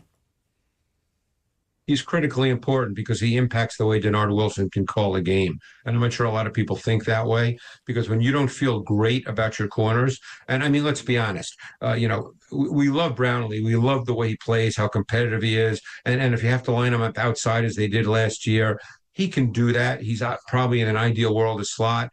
Baker, he's been with a number of teams. He held his own last year, but you'd certainly like to be better on the outside. So it impacts what a coordinator can call, because if you don't feel great about your ability to cover, and we know Denard Wilson likes to pressure, he likes to blitz. Now, every blitz is not man coverage, pure man coverage, but at some point you got to match up on the back end. And I just remember talking to Steve Spagnuolo about Sneed, and he said that he was so important to what they did because they like to play press, they like to play man coverage. And if you don't feel comfortable doing that on the outside, that really changes the way you want to call a game in critical high leverage situations. Yeah, they need Good him insight. back. I just, he said the other day, like, it's all about conditioning now, because he, as he said, he hadn't played in a year. So he's trying to get his conditioning level up. He's been out for a long time. I mean, even if he's ready week 1, my guess is he's not playing 65 snaps. But especially in that high elevation of Denver, right? Yeah. I mean, but they signed him for a reason, because of the kind of player he is, and he certainly fits in how Denard Wilson wants to play defense. So we'll see. Hopefully he can be healthy enough to sort of build up and look, I think everybody knows he's got a degenerative condition and he's not going to practice a lot, but if he can play on Sundays, and play at a high level, that's what they need. There he is. He's Greg Cosell. Greg, appreciate the time, man. We'll be talking about real games very soon. I know. I can't wait for that, guys. Cannot wait. We can't wait either. At Greg Cosell on X. Give him a follow there with with NFL Films and also the NFL Matchup Show. Austin Brown posted interesting stat about quarterbacks in the state. We've got that for you next. Stay tuned. 3HL 104.5 The Zone.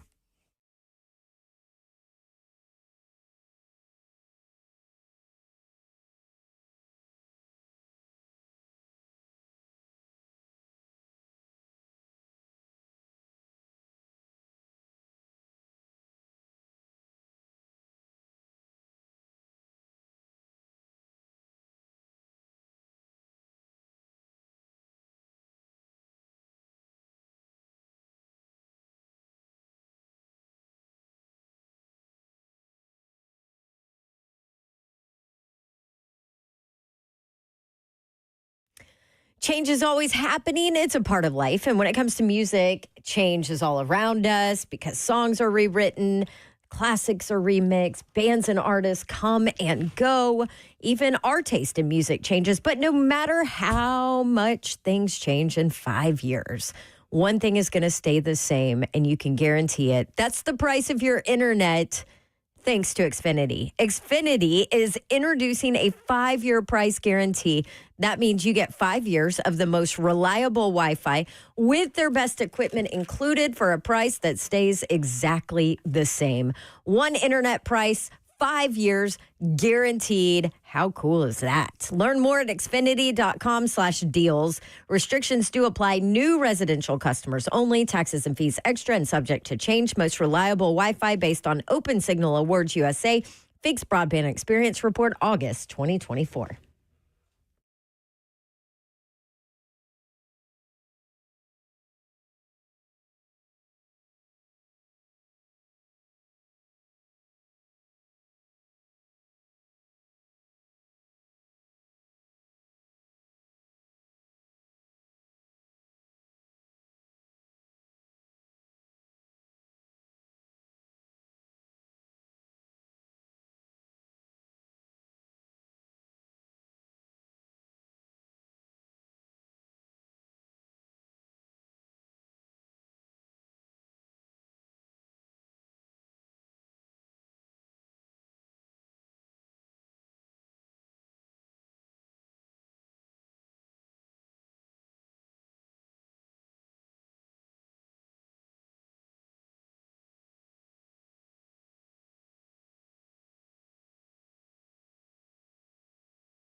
3HL 1045 The Zone.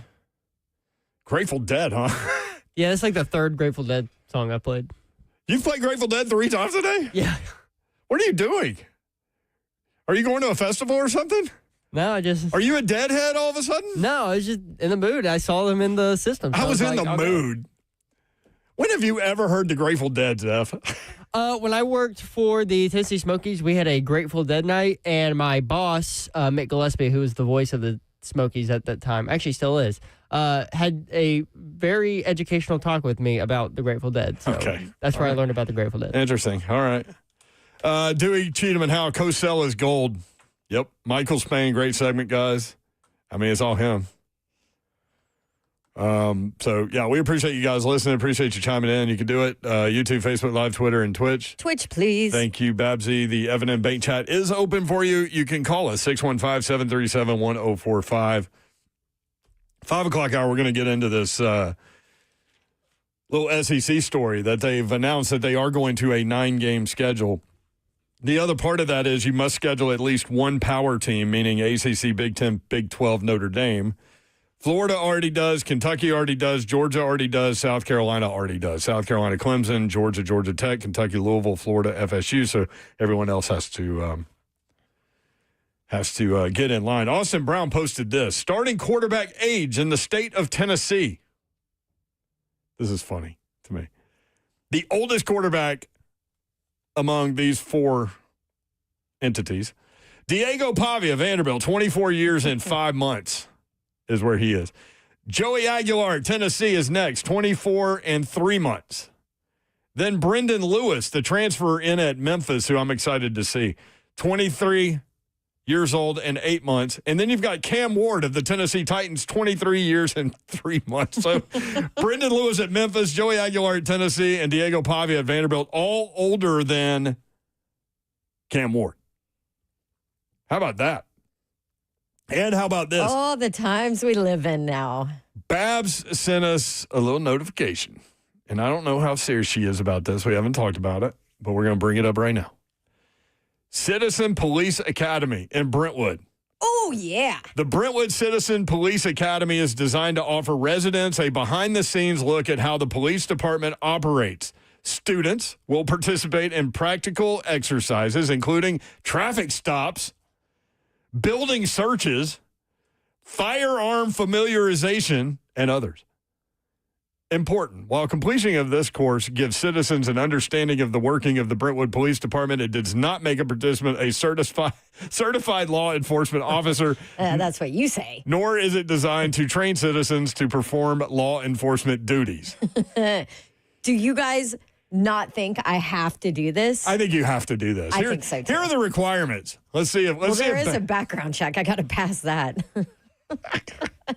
Let's see if Babs passes the requirements. 21 years of age or older. Barely, but yeah. Barely there. Yeah. No felony convictions, Babs. I'm good there. Brentwood resident or employed within the city of Brentwood. Okay, yep, check. And a limited background check.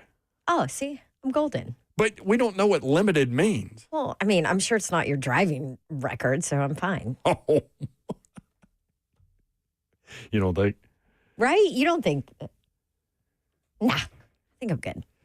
I think I can pass. Here's the other thing. I think Babs goes through this course. She's definitely going to try to talk them into like, hey, man, citizens arrest all over the place. Yeah, and you should hire me. Yeah. You should hire me. They wouldn't hire me for the crossing guard thing, but that's a whole other thing. That's I not guess important. I'm a liability. I don't know.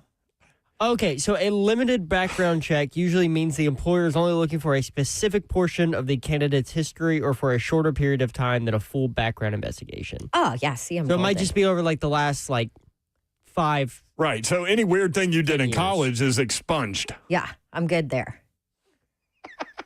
I mean, my high school stuff is gone too. It says it may restrict the reporting of older or less significant information like non-conviction records. Wait, is Josh Maxwell said, I went through a Citizens Police Academy once and got hit with a taser. Oh, like do you think they taser you? like Hangover?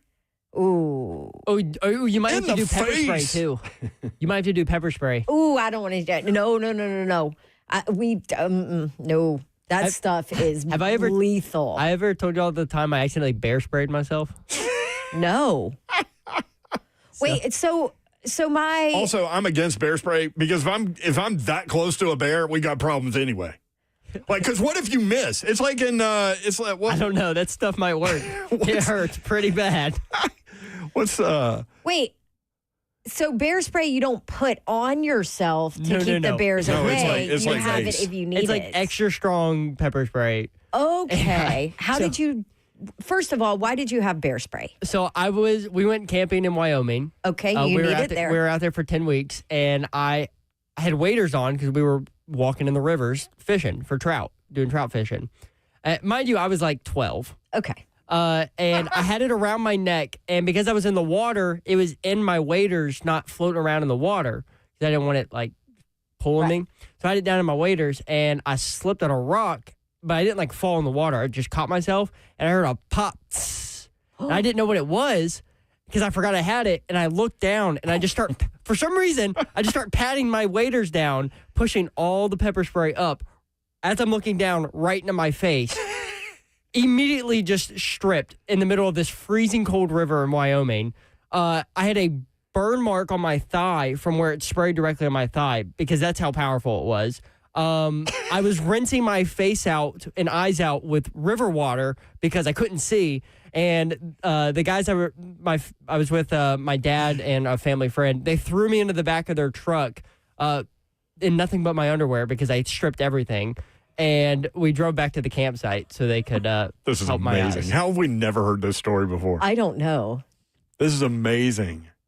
Like most painful thing ever? Do you think I've experienced? Yeah, it was bad. Do you think there are a couple bears No, I sitting had a up? kidney stone. Kidney stone was worse. Do you think there are a couple bears sitting up on the hill like laughing at you? Like he thought he was going to shoot us with this. Look at this that guy. clown. Look, he doesn't even know how to work that stuff. We got this guy. I did see a bear in Wyoming. We were in a car though. We were following it in a car. Not intentionally. It was just on the road and in the way. Wow. The bear would argue that you were on the road and in the way. Probably true. I've got some fun stories from Wyoming. But like if you take a shot at the bear, what if you miss? That's like the line from Usual Suspects. If you take a shot at the devil, and then you piss him off. what if you miss? It is a can. Like you ever seen those big cans of wasp spray? Yeah. It's like that, and it's got like a handle on it, like a trigger on the top of it. So you shoot it almost like a gun. I would never trust you with one of those things. And it shoots pretty far. Like it's like those wasp spray things. But yeah, directly on my thigh and in my face. It was it's pretty intense. In the face.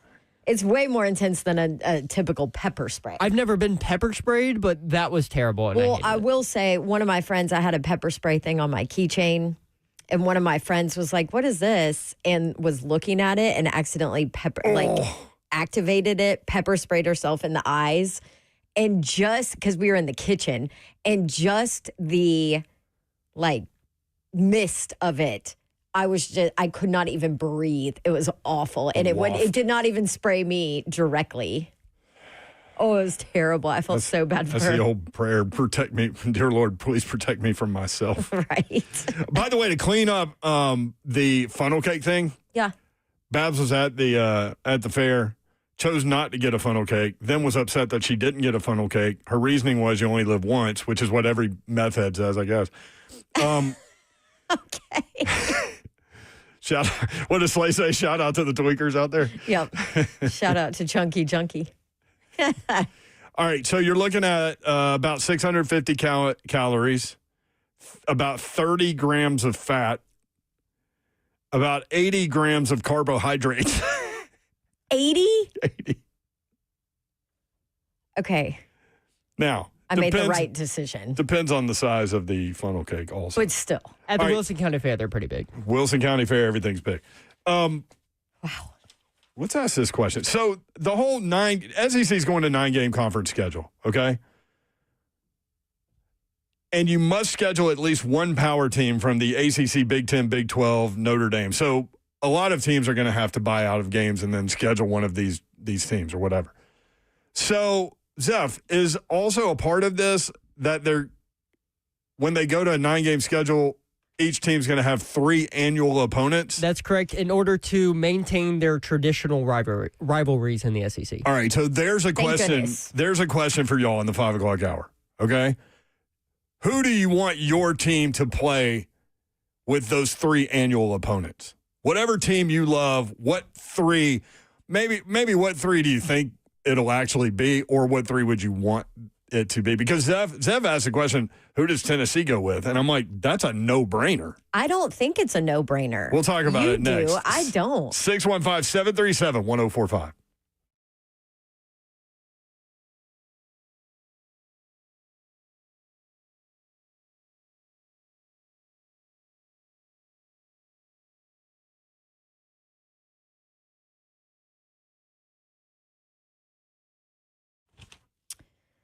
Insanely clean carpets. We all want them. We all need them. We all need Zero Res to go ahead and get them. Here's the deal. Over time, dirt and grime can make your carpets and upholstery look dull and worn and disgusting. Professional cleaning can restore its appearance, and that is what Zero Res can bring to you. Dust mites, pet dander, bacteria, all these other allergens can build up in your carpet and trigger your allergies. Now that the kids are back in school, maybe you know how bad you need your carpets cleaned. Zero Res can help you take back your home. And for August, tell them Dawn sent you, and you get 3 rooms of carpet cleaned for $109, 20% off cleaning area rugs, upholstery, air ducts, and more. But here's the difference with Zero Res.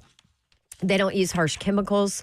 There's no detergents, which means your carpet stays cleaner longer. And it's also pure safety for your family and your pets. Give them a call.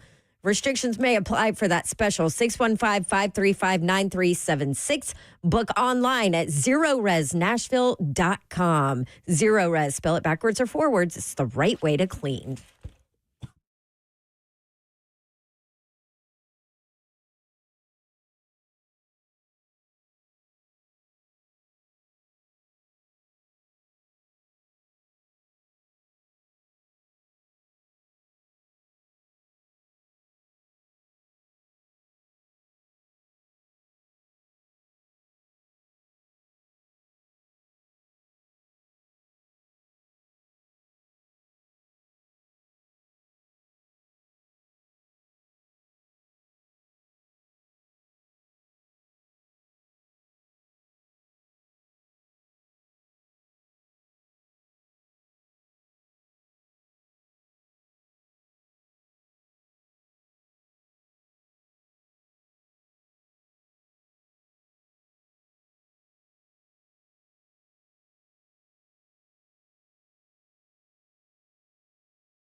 Good afternoon. It is 5:03. I'm Joseph Bonanno live from the Circus Sports at Kentucky Downs Studios. The Titans are off the field today, but as they get ready for the preseason finale against the Vikings tomorrow night at Nissan Stadium. The final week of preseason does begin tonight, though, with 2 games as the Panthers host the Steelers. Kickoff for that one at 6 on NFL Network. Then the Giants host the Patriots at 7 on Amazon Prime. Breaking college football news just about an hour ago. The SEC has officially adopted a 9-game conference schedule starting in 2026. Teams will have 3 annual opponents to maintain traditional rivalries. The remaining 6 games will rotate, with each team facing every other SEC program at least once every 2 years and every opponent home and away every 4 years. SEC teams are required to schedule at least one additional high-quality non-conference game from the ACC, the Big Ten, the Big 12, or Notre Dame each season. For your foundation repair, water river needs, you need to visit USSTN.com. Breaking news at once on your home for the Titans and Balls. This is 104.5 The Zone.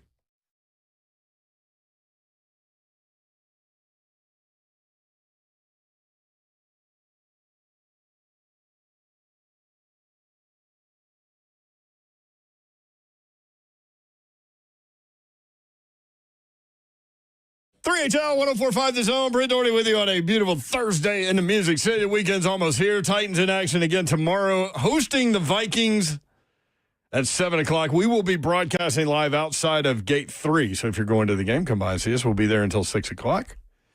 Vikings made a trade yesterday, sending one of its team captains, defensive tackle Harrison Phillips, to the New York Jets for 2 sixth-round picks. Phillips started every game for the Vikings in the last 3 seasons, and they trade him for 2 sixth-round picks.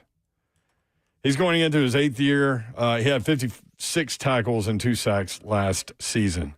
Babsy Davenport is here, y'all. Let's go.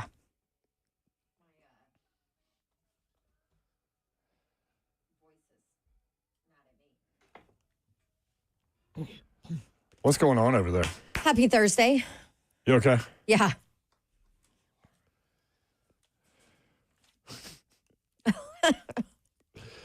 I was chewing a piece of gum in the break.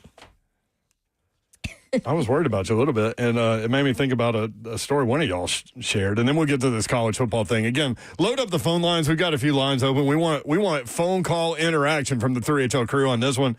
9-game SEC schedule. They're going to 9 games conference schedule in 2026 for college football for the SEC, which means they will have 3 annual opponents now. So who are those opponents going to be for your team, do you think? There was debate in the room about Tennessee's, and I don't understand why, but we'll get to that. 615-737-1045. You also must schedule at least one power team from the ACC, Big 10, Big 12, or Notre Dame as one of the 3 non-cons. That's my other question. So for obviously not Georgia, South Carolina, Kentucky, or who's the other one that already? Florida. Florida, yeah. So those 4 already have that checked off the box. But for all the other teams, is there another Power 4 team you want to see them play? Right, because Zev's initial point was you're going to have to add a tough team. And I'm like, well, there are plenty of non-tough teams in those. There are, yes. So, people are going to check the bottom of the ACC. Or really beyond like Team 3. Bottom of the Big Ten, too. I didn't say that. Yeah, I did. You're right. But we'll get to that. Let us know what you think. 615-737-1045. Tennessee, for example. What 3 annual opponents do you think will be on Tennessee schedules moving forward? 615-737-1045. Somebody tested positive for the plague in California. What? The plague, y'all. Not a cold. Not the flu. Not even COVID. The freaking plague. So health officials believe that the person was bitten by an infected flea while camping. What? The flea had the plague? Flea had the plague. Here's the problem. Somebody was camping. Now, I know a lot of y'all. just heard Zev's camping story. Yeah, a lot of y'all love to do that. I'm not in that group, but I had a friend, Ken Ennis. We call him Dr. K. He said anything less than 4 stories is camping, which I kind of adhere to that. But what's funny about that is I love the outdoors. Like I love to go. I've hiked almost all of the trails in the Smokies. I love doing that. But you just want to go home to your cushy running water, bougie air, hotel. heat. Yes. Okay. So I looked it up. So on average, 7 people in the United States get the plague each year. Did you know that? No. I didn't think that was a thing. I thought it was gone. So when I think of the plague, I think of the one that just wiped out all of Europe, right? Right. Well, not all of Europe, but literally half of Europe. So this was in the 14th century, Babs. So between 1346 and 1353, the pneumonic plague was going down. They called it the Black Death. Near 100% fatality rate. And between 75 and 200 million people died. That's a wide range, but we're talking about 1346 and 1353. Like they didn't, they were using an abacus or something. But nearly half of Europe's population was wiped out by the Black Death. You think that's happening and starting in California, Babs? No. Okay, I found an article on this. Yeah. But do you think I have it? Just kidding. Here she goes, WebMD. What are the symptoms? So public health officials in California have been monitoring rodents in the area to determine whether they carry the plague. And from 2021 to 2024, 41 rodents were found to have been exposed to the plague bacteria. Wow. Oh, really? 4 additional rodents tested positive in 2025, all identified in the Lake Tahoe Basin. Huh. So they've known that this is out there for like the last 4 years. See, this is what I can't. this is what's going to happen. Babs is going to start coughing. It is naturally present in many parts of California, including higher elevation areas of El Dorado County. There she goes. Zeph, what are the symptoms of the plague? Oh, I'm glad you asked. They include fever, nausea, weakness, and swollen lymph nodes, and they show up within 2 weeks of exposure and can be treated effectively with antibiotics if diagnosed early enough. Huh. I mean, I've had all of those symptoms. You've had nausea? Yeah, but usually it's because I haven't eaten, or I forgot to eat, or I ate too much, or I ate Mexican, or... Okay, so don't go on WebMD because now you're going to get like plague stuff since we've talked about it and your phone our phone's listening. Yeah. So the plague, it's still alive. Well, hell. All right. Well, hell. It's 3HO. Organized chaos. Yeah. So here she goes. Tony. I just saw that button bar in there. But that's... Man, he sounds like Jim Nance. Frank Caliendo. I like the one where he apologized to Babs Nance when he was in studio.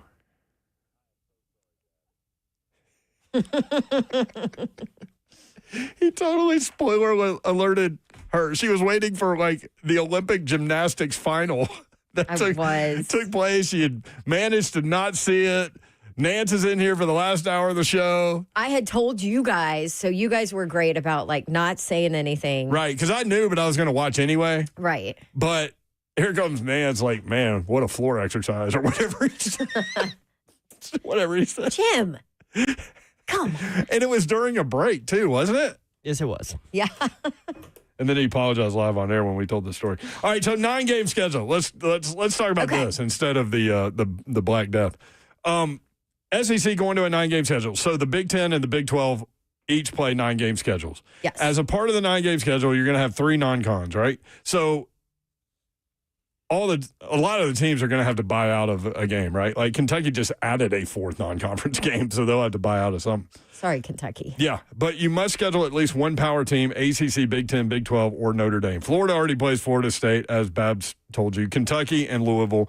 Georgia gets Georgia Tech. South Carolina gets Clemson. So they're all taken care of. Our question is, and I was surprised there was debate in the room between the three of us, and I was in the minority, which was baffling to me. Yeah, for Tennessee? Yeah, Tennessee. What 3 opponents for Tennessee? If you're a Vanderbilt fan, what do you do? Vanderbilt always gets tied to Ole Miss for some reason, so I would bet. Yeah, I would bet that Ole Miss is one. They play Ole Miss every year for since 1346.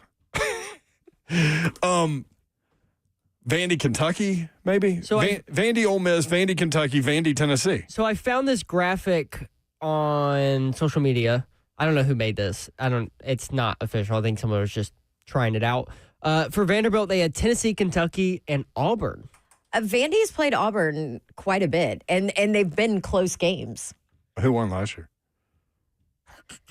That's so mean. Listen, you don't know what the heck's going on at your quarterback position. You better not. You better not piss me off early. We weren't talking about Tennessee right there. It's Joey Exactly. Aguilar. We were Zach. talking about Vanderbilt. Exactly, Your quarterback Zach. position. We were. Yeah. How many quarterbacks y'all going to play this next weekend? As many as it takes. 4, As 5? As many many as it takes. We got money on Auburn against Baylor. As many as it takes. I heard Hugh just held a tryout for the Auburn campus to find some more quarterbacks. Hey, whatever works, man. Whatever works. Okay, so the debate is obviously it's going to be Alabama Vanderbilt. Those are your two. You play Hang on, Vanderbilt. let's not get in the debate yet. Let's see where the people take us. All right. Okay. We're on the river. The raft is rolling down the river. Let's see where we go. 615-737-1045. Devin in Nashville. Devin, what you got? Hello, everybody. How are you doing today? Great, Good. sir. Thank you. Yes, sir. So I'm a Florida fan, and personally, the three teams that I would like to play every year. Number one is Kentucky. I just don't like their fans. I don't like the school. It's always a good game between us every year. So I'd love. Well, I mean, you did win like 40 17 consecutive straight games. years. Yeah. Yeah, but it's always close. Like I feel like Florida always plays down to their competition when we play Kentucky. So I always love watching those games. Number two would be Georgia. I feel like our rivalry just goes back too much. That's not going anywhere. Georgia every year. Yep.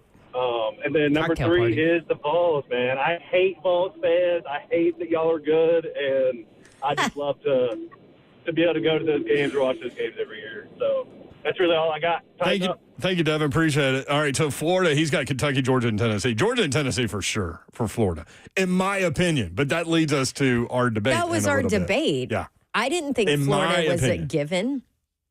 For Tennessee, I said obviously Let's go ahead and do it. Vanderbilt and Georgia. For Tennessee? Yes. No. Alabama and I'm Vanderbilt. sorry. Alabama and sorry, Vanderbilt. that's what I was saying. Alabama and Vanderbilt for Tennessee. That's the given Those two are the given. for the rim. But then my other options were Georgia, Kentucky, or Florida. To me, there's no debate. You like Really? There's really no debate? No debate. Tennessee fans get asked all the time, who's your biggest rival, Alabama or Florida? And you could throw Vanderbilt in there if you want to, if you go back far enough or whatever. And not to disrespect Vanderbilt, but I'm just telling you what people ask me is, who do you hate most, Alabama or Florida? And it's funny with Tennessee fans. Older Tennessee fans will say Alabama. Newer Tennessee fans will say Florida, typically speaking. But Alabama is weird because, like, there's a respect level for Tennessee fans with the tradition of that program, where I think there's just an all-out hate for Tennessee fans and Florida fans. I think it's Tennessee, Florida. I mean, for Tennessee, it's Florida, Alabama, and Vanderbilt, and there's no debate to me. See, I thought my initial reaction was Kentucky, wasn't it? What about you, Zeph? I thought Kentucky because now I don't know how they're going to pick because of proximity. Well, that and it's an easier win. You get to play. You're telling me you get to play this every year. The SEC's not going to care about This that. is not about where the But I'm and saying- listen, these programs shift and change. Like, look at Auburn. Florida okay? would be the better. I think the better series overall. I think it has been the better series overall, even though it's been dominant one side. But it's been dominant one side, Kentucky, Tennessee too. There's no debate on this, y'all. Really? There's no debate on this. I'm shocked that we're even talking about it. So do you think schools are going to get to put in for who they want? Or do you think the conference is going to get to decide? I think there will be healthy discussions from school presidents and athletic directors and SEC. Yes. Now, at the end of the day, I think Sankey makes the decision. He doesn't care, but I think there will be discussion. Well, and you have to look at things like, well, if Florida is Tennessee, Georgia, and then who's their third? That guy said Kentucky. But that puts Florida and Tennessee, so then you put Florida in Tennessee's column. Like, you kind of have to do that, too. Right. It's a really hard math problem. Well, yeah. So for Auburn, to me, Auburn, obviously Alabama, right? Auburn, Alabama, Auburn, Georgia. Those are the two givens to me. I mean, Auburn, Georgia is the longest standing rivalry. Yeah, that'll be a fun one. Random side note, and this goes back in old zone heads will Longest rivalry appreciate in the this. South, right? What? Paul Bible, who used to produce the Wake Up Zone with Frank, Mark, and Kevin, just FaceTimed me. What's he doing? I don't know. I should have answered it. Oh, it must have been an accidental FaceTime. He's in Atlanta doing radio on some level, I think. Anyway, that's weird. Maybe he wants to jump in on this discussion. Yeah. But for Auburn, the other one, What would Auburn be? Yeah. Alabama, Georgia, and then LSU. I think so. I think LSU's a tough one. Because LSU, you have to have Alabama. Right. And then everybody has Alabama. it's weird. Yeah. So we already have Alabama. So we have Alabama's 3. LSU, Auburn, and Tennessee, which makes complete sense. Yeah. But what's weird is, like, Ole Miss and Mississippi State hate each other. There's no Alabama, Georgia. Ole Miss and Mississippi State hate each other. We all know that. Yes. It's ridiculous how much they hate each other. Yeah. But Mississippi State hates LSU too. Like it's right below Ole Miss. So I wonder if LSU can get away with old Mississippi State love there. They would love that right now because that program's a disaster right now. I know. Dude, lines are lit up. Let's go to Cody in Lebanon next up. Cody, what do you think, man? Hey, guys. As an outsider and someone who doesn't pull for Florida or Tennessee, I think that's got to be the third one for Tennessee. I don't even know why it's a question. And as a Texas fan, it's pretty easy for me. Oklahoma, the Colt School in Texas, and Arkansas for sure. But I have a quick question, though, for you guys. So, I know that you guys say that it's kind of, and it's true, especially in the transfer portal era, schools can get better really quickly. But, do you think the SEC is going to somehow regulate it? I mean, because if Tennessee goes Vanderbilt and Kentucky, and then certain schools like Alabama or Auburn has to play Georgia and Alabama every year, at some point they're going to have to fix that in some other way and make Tennessee play like Ole Miss every year, somebody else that's a higher caliber to fix that and level the playing field. Right, but if you do that now, what about 25 years from now? Who's great? You know what I mean? Yeah. What about 5 years from now? It's fair, but I mean, look at Tennessee 5 years ago. Yeah, everybody would have been jumping at Tennessee. Mm-hmm. Yeah, fair enough. Good point, Cody. Appreciate you, man. 615-737-1045. Again, 9-game schedule. The SEC is going to 9-game schedule, which means 3 annual opponents for each team. Cody sounded like, and that is so dumb. He kind of did sound like that guy, didn't he? Yeah. Sorry, go ahead. Yeah, so we'll take your calls. Who do you think the 3 should be for your team? 615-737-1045.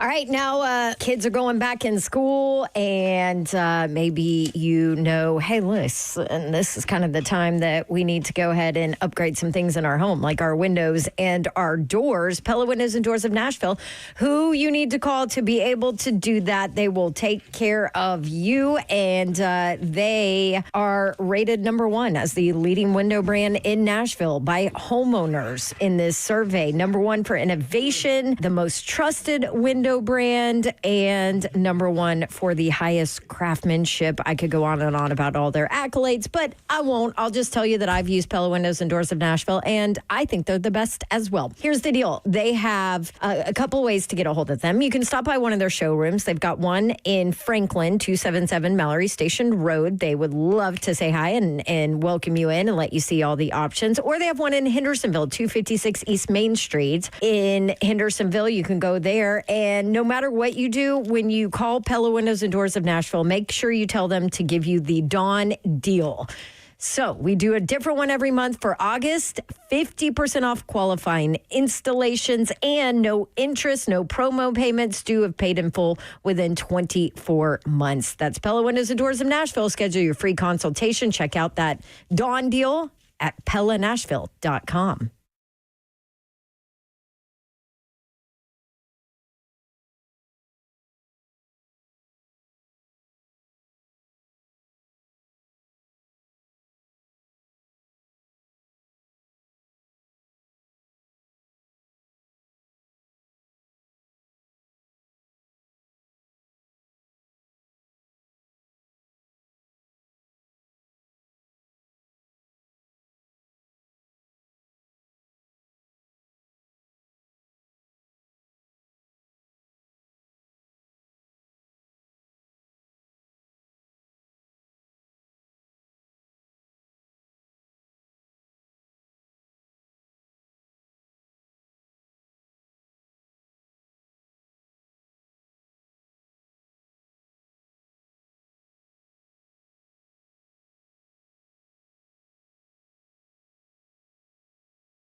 3HL 1045 The Zone. Stumbled into a little topic for you, and would love to hear from you. There's been some debate here.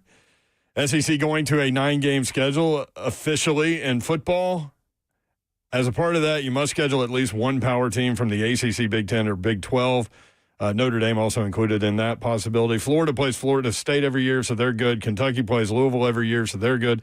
Georgia plays Georgia Tech every year, so they're good. South Carolina plays Clemson every year, so they're good. Everybody else has got to get with it. And then as a part of this, 3 annual opponents every year. So who should they be? I'm shocked that there's debate on the Tennessee end of this. No, see, my first reaction was Kentucky because it's a border rivalry game. I just don't. I don't think I've ever had anyone ask me about Tennessee rivals and mention Kentucky to me ever, not ever, in football. And I get the Battle of the Beer Barrel and the history and all this stuff, but like the hatred runs deep with this Florida Tennessee thing. And I understand it's relatively new. Somebody said 1992. I mean, they did play before that. Mm-hmm. But that's the every year thing. I'm trying to think, it actually started in 90. I'm trying to think for Florida, if you didn't do Tennessee, who their other two would be outside of Georgia. Maybe LSU? Well, South Carolina? So Chat GPT has done the work for you. Yeah, Seth. Dawn Davenport went to the 3HL research desk manned by Chat GPT. ChatGPT is taking Slay's position on today's show. By the way, Slay will be back on Monday. Shout out, Slay. And Slay's knee. So, for Florida, Georgia, For sure. Auburn, Okay. LSU. I see the LSU. I think Florida's will be. I don't see the Auburn. I think Florida's will be LSU, Georgia, and Tennessee. LSU's a tough one, though, because LSU's got to play Alabama. So if they're playing Alabama and Florida. I think they also get Texas A&M. Do you? Who? LSU. I think they might Yes, get. yes. They could get Texas A&M for sure, Yeah. but they Alabama might get A&M. Mississippi State. People don't understand how much hatred there is between those two schools. So too. Mississippi State's going to get what? Ole Miss, obviously. Yeah. Arkansas? Yes, no doubt. And 'Cause then it's close. And then what? Yeah, they don't like the whole state of Arkansas, much less the school. Yes. And then what would their third be? That's what I'm saying, LSU. But that would be my LSU. guess. Because that's a normal West opponent. Yeah. All right, let's get Mitchell in here from Gallatin. Mitchell, what's up? Hey, so big time listener, pretty much a Tennessee fan through and through. I don't think Vandy should be one of Tennessee's 3. Why? Let's be honest. The Vandy Whistler, most annoying person in all of SEC. Okay, but can't Greg argue that Sankey can't help you there. Shout out Vandy Whistler. And But unfortunately, that's only baseball. It doesn't really translate. I don't care. I'm also a big baseball fan. there you go. I think the 3 should be Alabama, Yeah. Florida, Yeah. and it's a toss-up between Ole Miss and Georgia. Okay. Thank you, Mitchell. Appreciate you, man. He doesn't want Vandy and Listen, Tennessee Mitchell, to play. I get it, but because of the Vandy Whistler. they're in the same state. They have to. Absolutely, Tennessee and Vanderbilt will never go anywhere. And Well, listen, that has been a rivalry. That it's not like that did not exist as a rivalry. So Vanderbilt hasn't always been bad. this story has been told many times, but it's true. My great-grandfather, Nathan W. Doherty, was the dean of engineering for a long, long time at Tennessee. He was also athletics director. They didn't call him that, but that's what he was. He also helped design Shields-Watkins Field. He's in the College Football Hall of Fame as a player and administrator. He hired General Neyland, and the edict was to General Neyland, even the score with Vanderbilt. Yep. Okay, yeah. Tennessee. And This is your history lesson right here. Tennessee and Vanderbilt have played every single year in a row since 1913. Yeah. Except for World War II, there was a year in there, maybe. Yeah, 1924. They didn't. Oh, that was, yeah. World War II is later than that. 1924 they didn't. So since 1923 they've played every year except. But yeah. That's a like, Vanderbilt. you actually know that was the edict because you've done all this research, and then didn't you find like all of your grandfather's old notes and stuff? Yeah. So he was on the board of the Southern Conference, and then he was on the board of the board that formed the SEC. He was a part of all of those meetings, so I have those notes. And then my mom just found like 4 other big things that he had written. Like, he took a lot of notes, which is awesome. They tell people now, like, make sure you like spend 10, 15 minutes a day just jotting down stories or memories or things before you lose them. Like, I mean, I hate to go dark, but I mean, it does happen, right? So I think that's some really good advice, and I'm glad that he did, because I've got a bunch of stuff she just now brought me that I haven't read yet. And Catherine with the SEC, she's a historian. She's the right hand for Greg Sankey, and she has been for the last 3 commissioners. So she's been doing that for a long time, but she appreciates the history of the league as do I, and I know a lot of y'all do as well. Adam in Nashville. Adam, what you got? Yeah, thanks for taking my call. I'm not sure what that caller was talking about. I'll be honest with you. I'm not even a Tennessee fan. I'm not even a SEC fan, but I'm a college football junkie. Yeah. And Brent, you're exactly right. There is no question. It's Vanderbilt, Florida, and Alabama for Tennessee. That has to be what it is. I mean, Florida-Tennessee is one of the biggest rivalries in college football right now, and you're just going to like not do that? So yeah, I don't understand. Thank you, brother. Appreciate it, Adam. Our guy, Blake Krieger, there isn't a discussion at all. Florida, Tennessee is top 4 biggest rivalries in the SEC. What are these people even talking about? What Craig said. He played baseball at Tennessee. 615-737-1045. RJ in Phoenix. RJ, what up? 3HN, what's going on, man? How Been a minute, RJ. What's up, brother? So Florida and Florida and Vanderbilt, that's off top, right? But Brent said something about Texas A&M, and it made me think about, Texas, the new members of the SEC. They call themselves UT. They got the wrong color orange. I would love to see Texas every year, man, to see who is the real UT in the SEC. RJ, you're onto something there, man. You just piqued my interest a little bit there. It would be really fun. Texas A&M is a no-brainer, but Texas and Tennessee, But listen, you might be able to sell me on that one a little bit. I would not want to have to play Alabama and Texas every single year. Well, Florida and Alabama every year. That would suck. I would rather play Florida than Texas every year. Sorry, right I'm like bring the realistic. But no, that would be awesome. I would love that. But Texas has to play Texas A&M, has to play Oklahoma. Yeah. Every year. And then Arkansas on top of it. They all recruit the same. That's probably their 3. That's their 3. They're all regional there. It has to happen. Who does Missouri get? Well, Arkansas, obviously. Missouri gets Arkansas. That's their rivalry game week. Oklahoma. Okay. And Texas A&M. Because that Missouri-Oklahoma rivalry is... Well, I guess they go back to the Big 8, honestly. Yeah. Like a long time ago. Yep. Okay. Interesting. Thank you, RJ. Appreciate you, brother. Thanks, RJ. That would be fun, though, wouldn't it? See, you got to get your fan hat off, Zeph, and think about like the love of the sport and the romanticism that we all have with college football. Yeah, I just want my team to win. That's all I want, to be honest. Hey, so you're just going to back down to Texas? I mean, it'd be fun, but I'd rather See what I did there, Beth? I'd rather play Kentucky. Sandy and Franklin. Sandy, what's up?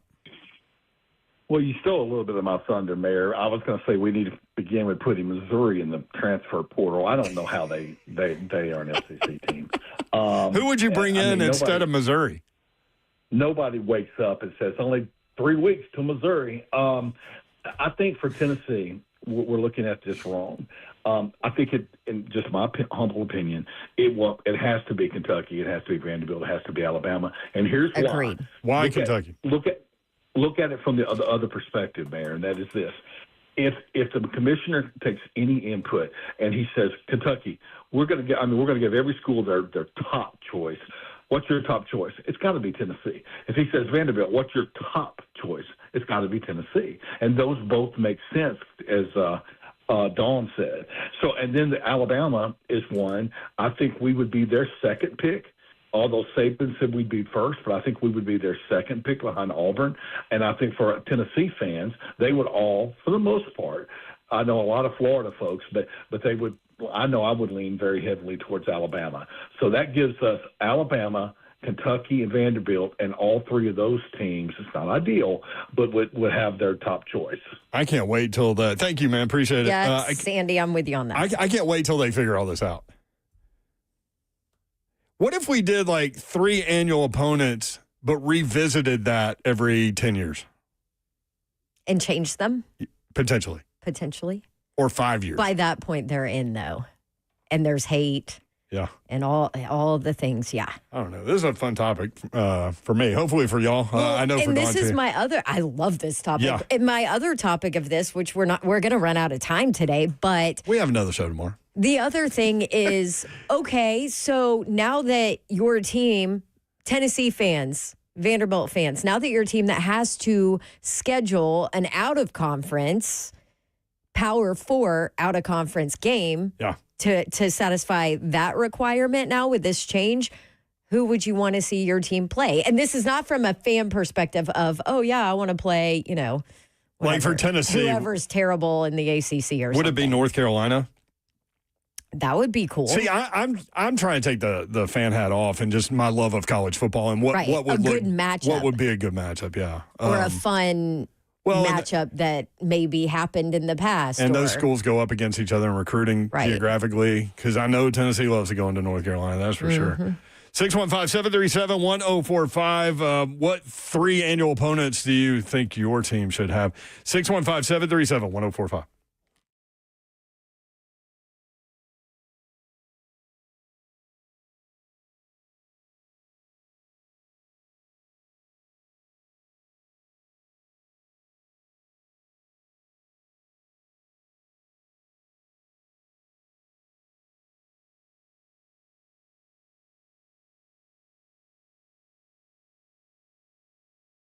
We all know life can change in an instant if you are involved in a car wreck. A car wreck can throw everything off. Your ability to work your job, which then affects your ability to pay your bills, your peace of mind, and all of that can obviously affect your mental well-being. And that is when you need our good friends at Bart Durham Injury Law. Marine veteran Blair Durham and his team have been fighting for folks right here in Tennessee for years, making sure insurance companies pay up. There's no upfront cost. There's no waiting around. They are there. They're there 24/7. And it's just real people making sure you get the help and you get what you deserve. So if you or a loved one have been injured in a wreck or a car accident, don't forget Blair's number, 615-242-9000. BDIL at 615-242-9000. They're here 24/7. They're ready to fight for you, local and trusted. That is Bart Durham Injury Law. I want to tell you about my friends at Brentwood Jewelry. They can help you with any of your gifting opportunities that you have throughout the course of the year. And they've got an incredible selection: diamonds, pendants, bracelets, necklaces, chains, watches, anything you need. They've got for more than 50 years. Brentwood Jewelry has been proudly serving the Middle Tennessee community with exceptional style and exceptional deals every day. As a family-owned and operated business spanning 3 generations, they are deeply rooted within this community. From Salem's service in the Special Forces to his sons serving as local firefighters, the Imamali family is dedicated to giving back. In a time that's imperative to support local, shop Brentwood Jewelry. Brentwood Jewelry here to help you pop the question. Let them help you take the stress out of selecting the perfect engagement ring. They can help you find a beautiful ring in your ideal budget. You can browse their incredible selection of one-of-a-kind rings or talk with their custom design specialists to create a stunning ring as remarkable as your loved one. Watches. I love watches. Maybe you love watches. If you love watches, Brentwood Jewelry, Nashville's premier timepiece dealer. Not only do they have the best selection of watches, they're also the go-to spot for pre-owned Rolexes, both vintage and current models. You can get anything done at Brentwood Jewelry. Plus, the Imamali family are great people. 7012 Church Street in the heart of Brentwood, just off Franklin Road. Exceptional style, exceptional deals every day for more than 50 years. Visit BrentwoodJewelry.com.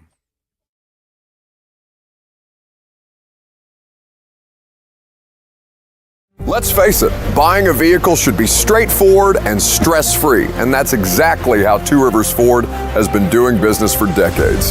This locally owned dealership has a non-commissioned sales team whose only focus is to find you the right vehicle at the right price without the pressure. So you'll actually have a fun car buying experience. Great prices, easy financing, and a non-commissioned sales team. Two Rivers Ford, the South's most trusted Ford dealer.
$3HL 1045, The Zone. Britt Doherty, Don Davenport. Ron Slay will be back on Monday. Executive producer of 3HL is Zev. What's up? Zev is looking at this like a lot of y'all, like looking for wins. So you're down with the Kentucky idea, not Florida, for Tennessee.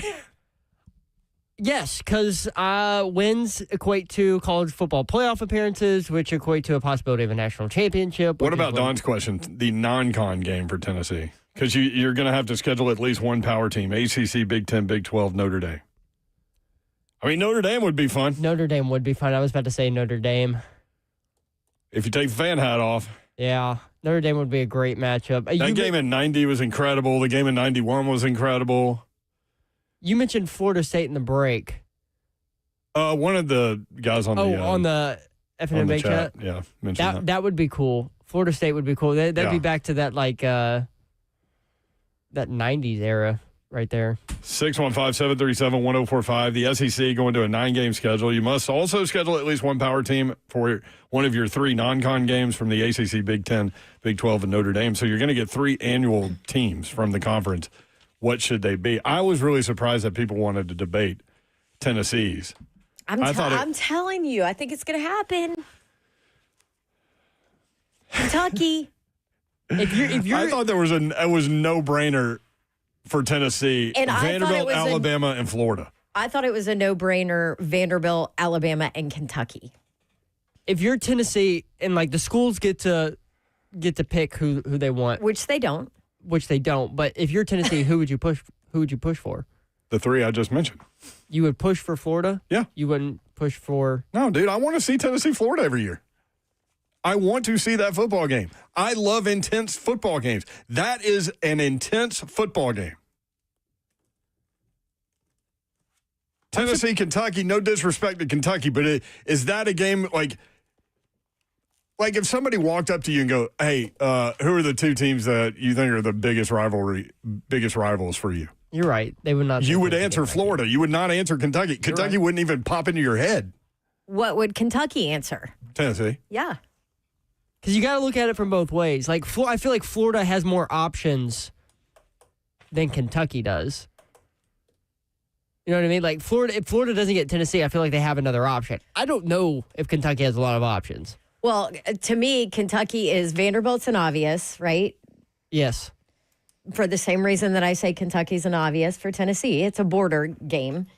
Let's give Kentucky, Missouri. South Carolina for Kentucky. South Carolina for Kentucky. There you go, Babs. I think that's a Kentucky. Vandy, South Carolina. And Kentucky plays Ole Miss every year right now, right? I'm starting to put Ole Miss on everybody's schedule, too. Everybody gets Ole Miss. I feel like you're just throwing Ole Miss in there for everybody. I like Ole Miss being in there. I know it wouldn't happen, but like Ole Miss, Alabama every year would be fun. Right. Well, Ole Miss, LSU is what I think would work. The problem with LSU is they got a bunch of possibilities. Yeah. Let's go to Mac in Columbia. Mac, what's up? How are you? Hey, I'm going to call back on Monday as well, but you talking about the rivalry with Tennessee and Florida coming from FSU country and stuff. Yeah. I've been exposed to this rivalry since 1990, and the origins of that started with Steve Spurrier. Mm-hmm. That's one reason why that rivalry's been so intense. And then he always threw jabs at them. And, you know, Tennessee did have the lead in that series, and then they wound up losing that during I think they lost the series lead back when Tebow was there. But Tennessee did lead that rivalry, and then they ain't been able to get back control of it ever since. That's why I know that rivalry is intense outside of our rivalry with Florida, too. Mac, I am curious. It says you want to talk about college football opening week. What did you want to talk about there? Well, I forgot to listen in about the parlay, what he had on the FSU-Alabama game. I don't think did he go FSU Alabama? I know that like the betting world suggests Alabama in a blowout. Mm-hmm. Right, I can understand that considering what happened last year, especially when we had the backup as Nathaniel last year, as Ron Slay calls the bad quarterback. I know it was tough, wasn't it? I mean, that's a transfer portal year. I think that's going to happen to several teams every year where they just drop off or get better. Yeah, and I was going to also do a joint question and ask for Ron Slay and Don Davenport, with her being an Auburn fan and Slay being Tennessee, and they got a comment forward. They wish any kind of good luck for us to beat Alabama next week. Absolutely. Yeah, hey, definitely call back on Monday, Matt, because we'll be full on into college football week 1 at that point. And Slay will be back too. Yeah, he will be back and he'll answer you. He did. I just looked at his parlay. He did not include that game. Okay, but yeah, that's my thing about the Florida Tennessee rivalry. When I took notice, that's when they started playing every year before. I mean, the 2 years prior to the division, when they started playing. 1990. Yep. That started with Steve Spurrier right there when he became the head coach. That's right. Thank you, Matt. Good stuff, man. Appreciate it. We'll talk to you on Monday, brother. 1990, Tennessee led Florida 7-3 at halftime. They won 45-3. That might have been the most fun I've ever had in a football game. That entire second half. I mean, it was just chunk play. Dale Carter returned the opening kickoff in the second half for a touchdown, and then it was just big play after big play. So that was fun. Sorry, Gator. So Greg Sankey said that they will narrow down the schedule by December. They want to get it done before 2026 gets here. So, oh hell yeah, this is going to be great. I think they're. You think they're going to do the NFL thing and kind of slow play, drop some here, drop some there, and just kill ratings. I think it would be easy to give one. You know what I mean? Like, to your point, because you know what's like Florida, Georgia. Give that one. Alabama, Auburn. Give everybody's one. Texas A&M. And then let people continue to debate Texas A&M. Yep. Just drop the Texas A&M and watch the A&M folks just lose it. Yeah, I'm with you. Just drop a handful here, handful there. Maybe not all of the number ones, or not all of the one opponent. Anyway, that was fun. Back at it tomorrow. We'll be at Nissan Stadium outside Gate 3. If you're going to the game, come by and see us. We certainly appreciate you guys. And I only had one bingo card thing. It's harder to do when there's not three of us in here. But he's critically important because he impacts what Denard Wilson calls on defense. That's Cosell on L'Jarius Sneed. Oh, boy. Love you guys. Appreciate you including us in your day and in your lives. Today was fun. Have a great night. Good night. God bless. See ya. Wouldn't want to be ya. Shout out to Greg Sankey. 9 conference games and giving us something to debate. I love it. Later, y'all. And the bear spray.